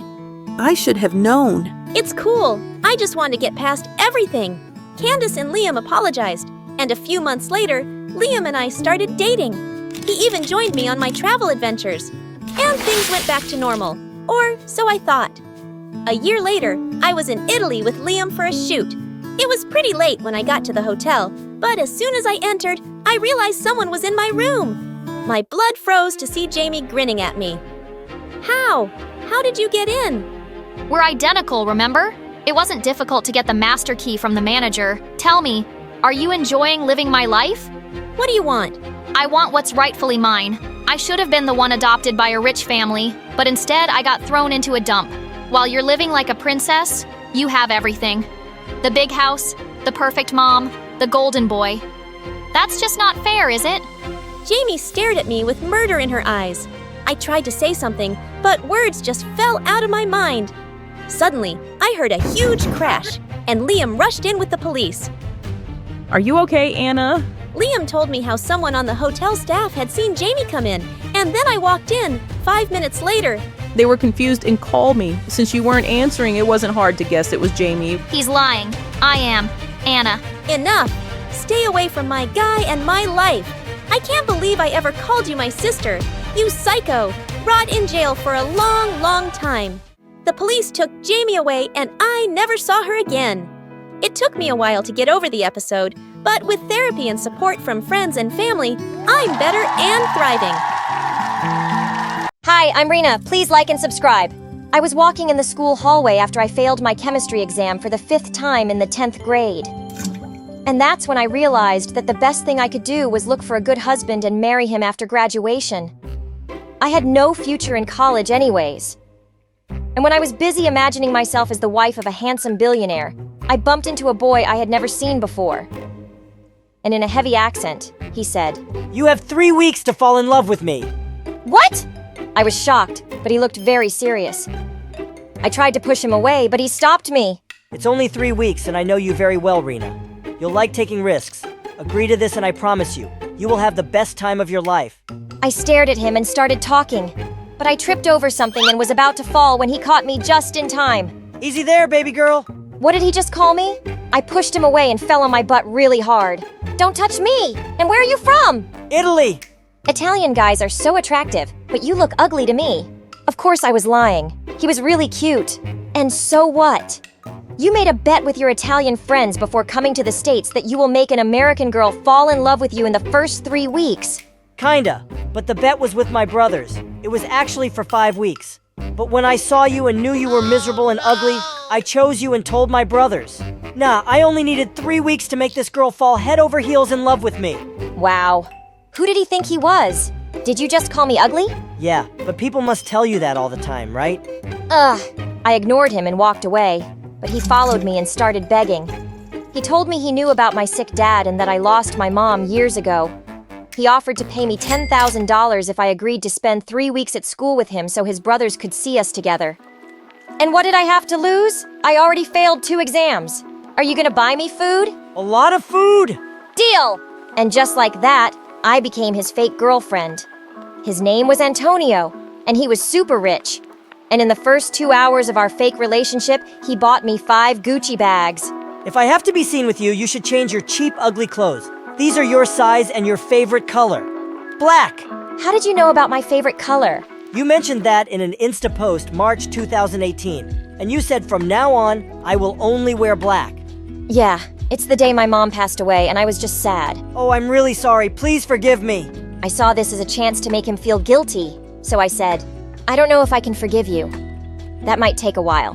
I saw a worried look on his face. Perfect! I excused myself to go to the bathroom to do my happy dance first, and then try on all these amazing dresses. When I left the bathroom, Antonio looked really impressed, and so did everyone else. I saw the look on every girl's face who made fun of me and my clothes. And to tease them more, I put my arm around Antonio's. You're amazing, amor mio. In your face, witches! The next few days were heaven. I got the latest iPhone, expensive shoes and clothes, amazing makeup, and the best perfumes. Now, Antonio and I were inseparable, and everyone envied me. It felt amazing. Until one evening, I was studying for a stupid poetry exam. When I felt hungry, I texted Antonio and asked him to bring me some Italian food. A few minutes later, someone knocked on the door. It was a good-looking guy around my age. Antonio sent you? No English, madam. Just then, Dad asked me who I was talking to, and I said, some really handsome delivery boy. Too bad he doesn't understand English, and too dumb for a really hot boy. At least I'm not too dumb to think that Shakespeare is 2 verbs. You even turned it into the past tense. Shook, speared. How did you even come up with that? Hey, it's a confusing name. Poetry is hard. Oh, wait. Didn't you say you didn't speak English? Well, your jerk boyfriend, who is also my brother, asked me not to talk to you. He's afraid that you would fall in love with me. Oh, wow. What's up with this family? But I decided to let it go and took the bags of food from him. And before closing the door, I said, Thanketh thee, I loveth thee. You just said I love you. Oh my God! I'm such an idiot. This was so awkward. I just burst into tears. Can you please tutor me? Teach me something, man. I don't want to fail this exam. My dad will kill me. Okay, I'm gonna help you. Not because I care or anything. It's because I want to tease my brother and spend some time with you to piss him off. You guys are so honest. It runs in our blood. And he pushed me and got inside. His name was Lorenzo, and he was such a smart guy. He tutored me for 5 hours, and the next day, I failed the exam. But who cares? I was the fake girlfriend of a wealthy boy. During lunch, Antonio got me a cute bracelet with our letters carved on it. He was really into this bet, but suddenly he got serious. Don't you ever talk to Lorenzo again. Do you hear me? Or what? Are you for real? You're not the boss of me. This relationship is all fake. I said do not talk to him again. Who did he think he was, talking to me like that? Just then, I spotted Lorenzo. So I pushed Antonio aside and went to sit with him. I even faked crying over the poetry exam and hugged Lorenzo so tight. He hugged me back. Later that day, I felt really sleepy during the boring lesson and put my head on the desk to take a nap. But someone started throwing paper balls at me. It was Antonio standing outside the window. What are you doing here? Leave before the teacher sees you. Come with me now. I won't leave until you come with me. He was crazy. I didn't want the teacher to notice anything, so I just jumped out the window. I fell into Antonio's arms, and his face was really close to mine. I could see how amazing his brown eyes were. I also noticed a scar next to his eyebrow. That's a cute scar. But suddenly Antonio let me go, and I fell on the ground. Ouch! Follow me. I followed him into the parking lot, and there I found a fancy carriage with 2 white horses. In what age do you live? But just then, 2 girls pulled me into the carriage and put makeup and a cute Disney princess dress on me. And then Antonio joined me. We reached a beautiful meadow filled with wildflowers. We had an amazing dinner, and I said, Why are you doing this? We both know it's fake. I don't know. I just felt like it. And then he held my hand and looked straight into my eyes. And he got closer. But just then, my phone rang, and I looked at it nervously. Is that him? What does he want? We agreed that he would tutor me tonight. I have a chemistry exam tomorrow. That's not gonna happen! Oh, I'm sorry. I already texted him and sent him my location to pick me up. And a while later, Lorenzo arrived, holding a pretty bracelet in his hand. He handed it to me in front of Antonio. Every charm has a different chemical element with its symbol to help you remember them better. You mean help me cheat better? Man, you're the best! I high-fived him and left him saying bye to Antonio. That night, I studied with Lorenzo for 3 hours. And to my surprise, I was finally able to understand some things in chemistry. I know it was my 6th attempt to succeed, but still. I got up to do my happy dance, and I don't know what happened, but I accidentally poured some soda on his t-shirt. I apologized immediately and started using wipes to clean up his shirt. Oh God, I'm such a dummy. I'm sorry. He held my hand, and I could feel his warm breath on my face. God, he was irresistible. You're really pretty, Rena. We looked at each other for a moment, and he got closer to kiss me. But I stopped him. I can't do this. I'm with Antonio now. But it's all fake, Rena. I know, but I think he's not that bad. And... Oh my God. You really think he likes you? How can you be this stupid? He got up and left. Now I was really confused. Whom did I really like? Was it Antonio or Lorenzo? Next day, when I arrived at school, I saw Lorenzo and waved at him, but he ignored me. I walked toward him, but Antonio showed up and put his arm around my neck. I believe your feet hurt really bad after last night. Why are you saying that? Because you walked into every single dream I had last night. Caramelina! Ugh, so lame. But just then, he gave me my favorite chocolate and said, I'm not as smart as Lorenzo, and I can't help tutor you, but I can give you chocolate. It will help you remember things better. I thanked him and left. I spent the few coming days with Antonio because Lorenzo was ignoring me. And one day, Lorenzo didn't come to school, and I got worried because he never missed school. I asked Antonio about him, but he got all angry and didn't want to answer. But I insisted. And he told me that Lorenzo wasn't feeling well and was taken to the hospital last night. Why are you looking at me like that? Go see your Prince Charming. He needs you. I left the school and ran to see Lorenzo. I saw him sitting on his bed. He was surprised when he saw me. Lorenzo, before you say anything, I'm sorry about everything. I didn't realize how much you mean to me until we stopped talking. I really miss you, and I was thinking maybe we should go out. But just then, a girl showed up and held Lorenzo's hand. Oh my God! What are the chances that this ugly redhead is your sister? 0. She is my girlfriend. What the freaking flamingo? I wish the ground would open up and swallow me. Rena, listen. No, it's okay! I just ran out of there crying. Why did God make me so dumb? I didn't go to school for the next 2 days, although I finally passed the chemistry exam. But I was too sad. Then I remembered I'd agreed with Antonio 3 weeks ago that I'd let him record a fake video of me begging him not to leave me, to show it as proof to his brothers that he won the bet. So, I went to school and told him I was ready. For what? For the video! You won the bet, remember? I didn't win the bet. Lorenzo did. I didn't make you fall in love with me. Lorenzo did. I didn't break your heart. Lorenzo did. Wait, are you saying that Lorenzo was involved in this? He also wanted me to fall in love with him? Wasn't that too obvious, Rena? Can't you just look around you and see who really cared about you? Oh, stop with your lies! Stop! I don't want to hear anything from you! Good job playing with my heart! Oh, don't be the victim now. You just assumed that Lorenzo really liked you. And you ditched me so many times to go with him. And you didn't even care about how that made me feel? Poor boy. He looks sad. Sorry to interrupt you guys, but I really need my chemical elements bracelet back. Since the bet is over now, and I won, you should give it back to me. It even helped you finally pass that exam. God, you're so dumb. I got really mad at him and slapped him hard in the face. And then I got the bracelet off and threw it on the floor. Lorenzo got furious and approached me. What did you do, you stupid girl? Don't talk to her like that, you jerk. Or what? What will you do to defend your little princess other than crying next to her? And he pushed Antonio away, but Antonio punched him and he fell to the ground. Antonio wanted to hurt him even more, but I stopped him. Stop it! Enough with all this drama! Yeah, speaking of drama, I just sent you something about your Romeo. And he got up and left. The video showed when I left Antonio to visit Lorenzo in the hospital that day. Antonio took out a ring box and looked at it with teary eyes. But then he got mad and threw it on the ground. Then he sat on the floor and put his hands around his head. He looked really sad. Is this real? Do you like me? I love you, Rena. You're amazing and funny and smart. And I understand that you don't love me back. So you don't have to feel sorry for me. You can leave me. I will be okay, I guess. Or I can give you another 3 weeks to make me fall in love with you. Really? That's amazing. Shall we start with a ring? I think we can start with a kiss. You're amazing! Cutie cupcake! Wait, my mom used to call me that. I know! Would you mind me calling you that? You're amazing, Antonio! I was too blind to not see it. Can you please kiss me now? I would love to.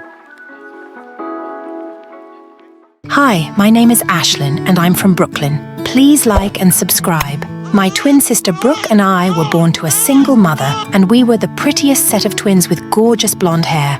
Oh dear, I've always wanted a daughter, but each time, God gave me these good-for-nothing devils. How about you give me one of your girls? Just then, I bit the woman on the hand, and she ran for her life. Broccoli! How many times have I told you not to be so violent? And Brooke, Mommy, Ashlyn. Mom was shocked because usually Brooke was the one with a nasty temper, and I was the well-behaved child, but I just couldn't help it. People always tried to take us away because of our super long hair, which even Mom thought was going to make us super famous one day. But I wasn't very fond of the whole famous thing. I was a studious kid and I loved books, and Brooke was the polar opposite of me. Everyone at school was her friend, and she was head of the drama club with a huge fan following.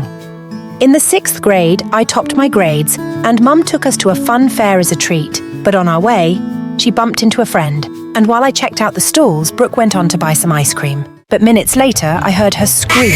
I ran to check, and some guy was fighting with her over the last piece of ice cream flavor they both wanted. I was here first! Let go, you crazy witch! Hey, leave my sister alone! Give it to me now, or both of you will go home crying. Suddenly, Brooke took the ice cream and shoved it into his face, and the guy went bonkers. He took out the biggest ball of gum I'd ever seen and shoved it straight into the back of Brooke's head. OMG! I kicked him in his knee and he fell into the pig pen in the petting zoo. But now Brooke's head looked like a bird's nest, and Mum almost fainted when she saw Brooke. She immediately took her to the hairdresser, but even the hairdresser freaked out when she saw the giant mess. There is no way we can remove this. We'll have to cut it all. What? No! But since there was no other option, they gave Brooke a buzz cut, and she looked devastated the entire way home. I tried to cheer her up. It's just hair, Brooke. It'll grow back in no time. But she didn't say a word. And when we reached home, she ran up to her room and locked herself in. So I tried different ways to cheer her up. This time, I baked your favorite cookies. Brooke, open up. I asked Mom to buy tickets for the BTS concert, and she agreed. I'm gonna be a mom, Brooke. And that's when she finally opened up.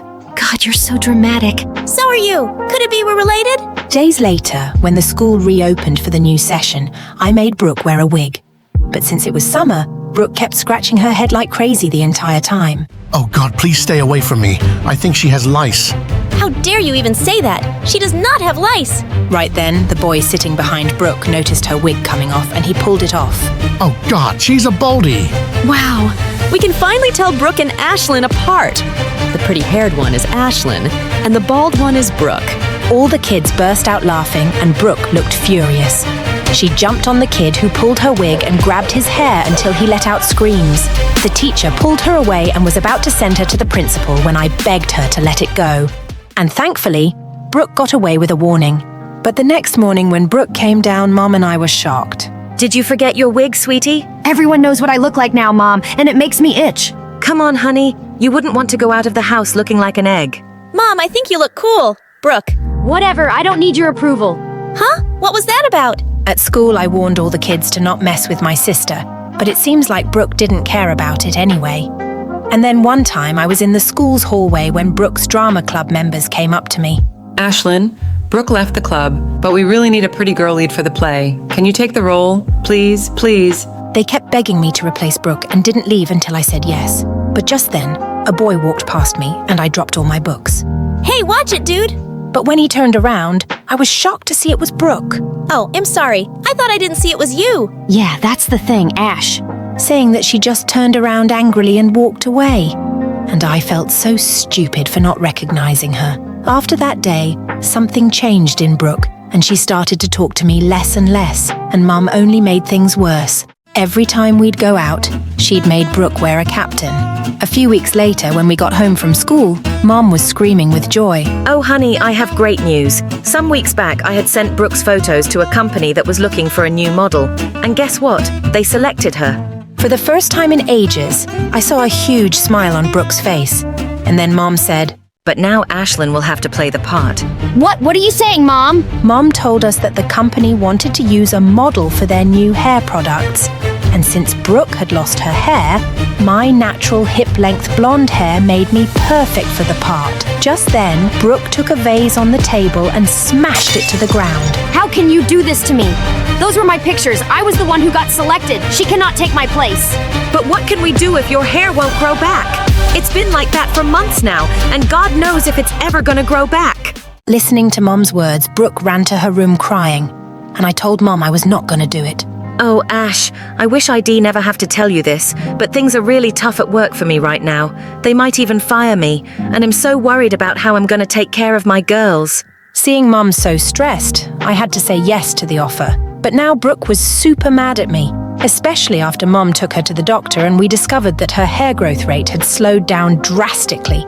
For some reason, that's why her hair was taking so long to grow back. Later that night, when I was sleeping, I felt someone pulling my hair, and when I opened my eyes, I saw it was Brooke trying to cut it off.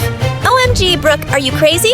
Yeah, I'm crazy. And now I'm going to turn you into me. Luckily, Mum came in just then and pulled her away. She scolded Brooke real hard, and after that day, Brooke stopped talking to me. The next week, Mum took me to the audition, and when I got the part, we had to fly to Los Angeles for the whole year, but Brooke was not happy about moving at all. I don't understand why we have to leave everything behind just because of her. Why can't you be happy for your sister? Brooke, this is a huge deal. And honestly, it's not like you have a lot of friends here. You could use a fresh start too. Despite Brooke's protests, we moved to LA.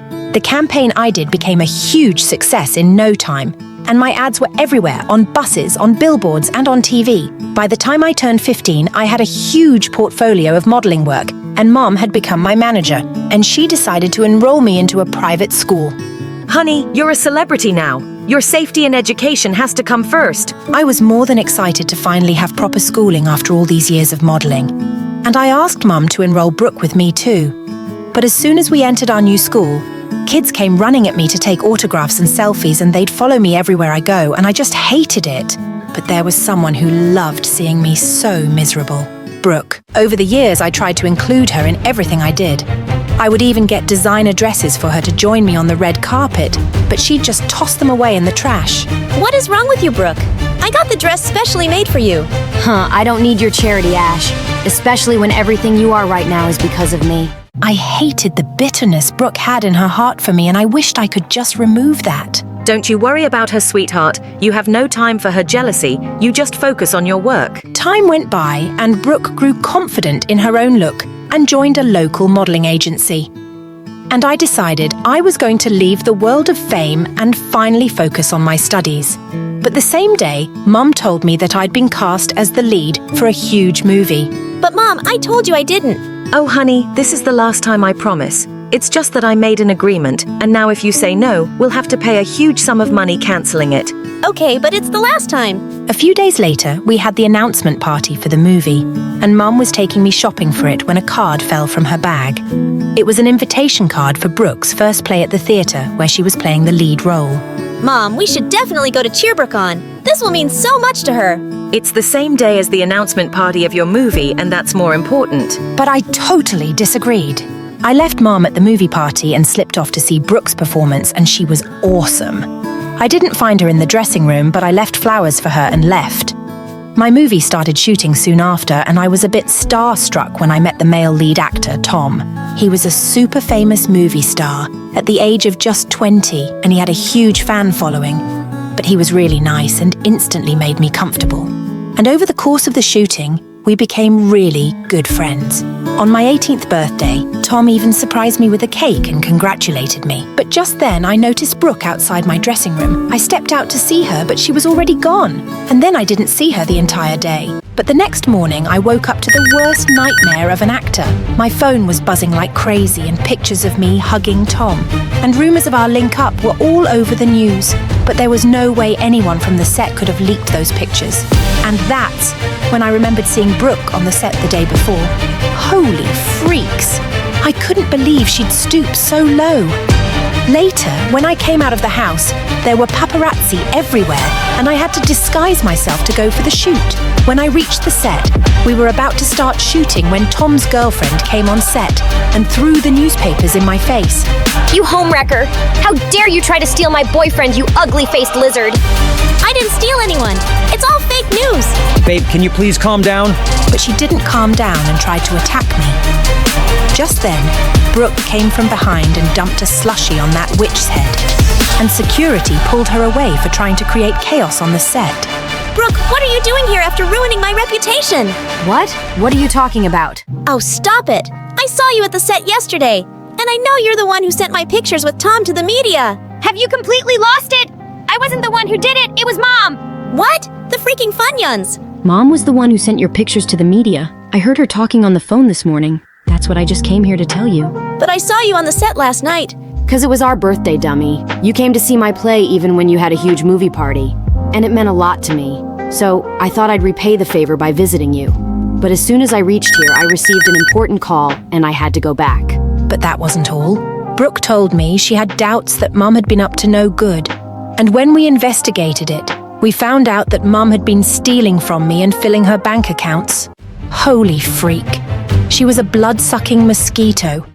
The next day, Mum came screaming with joy at us. I've got the best news, Ash. I signed you up for 3 more movies, and we're gonna be super rich now. So that's why you sent my pictures to the media. What? Who told you that? And even if I did, look at the bright stars. Beside all that publicity and dating rumors with the superstar, have got you 3 more movies. But you sold your own daughter for money. Shut up, Brooke! Enough, Mom. We are not kids anymore whom you can manipulate so easily. Yeah, you broke our trust and stole from your own child. You're the worst lying butt manipulator that I've ever seen in my life. Oh no, don't say that, Ash. I did everything for you guys. You're a liar, Mom. You did everything for yourself. And that's why I've canceled all your contracts and removed you from my manager's position.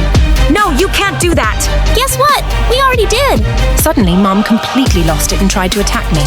But thankfully, Brooke had called security and the cops and they took her away. I'm so sorry, Ash. I always thought you were a bad person and always blamed you for everything. But Mom was the real devil and played with us as she wished. It's all right, Brooke. You have nothing to apologize for. But yeah, I don't think I can continue to shoot this stupid movie. How about you take my place in it? Really? You mean it? Of course.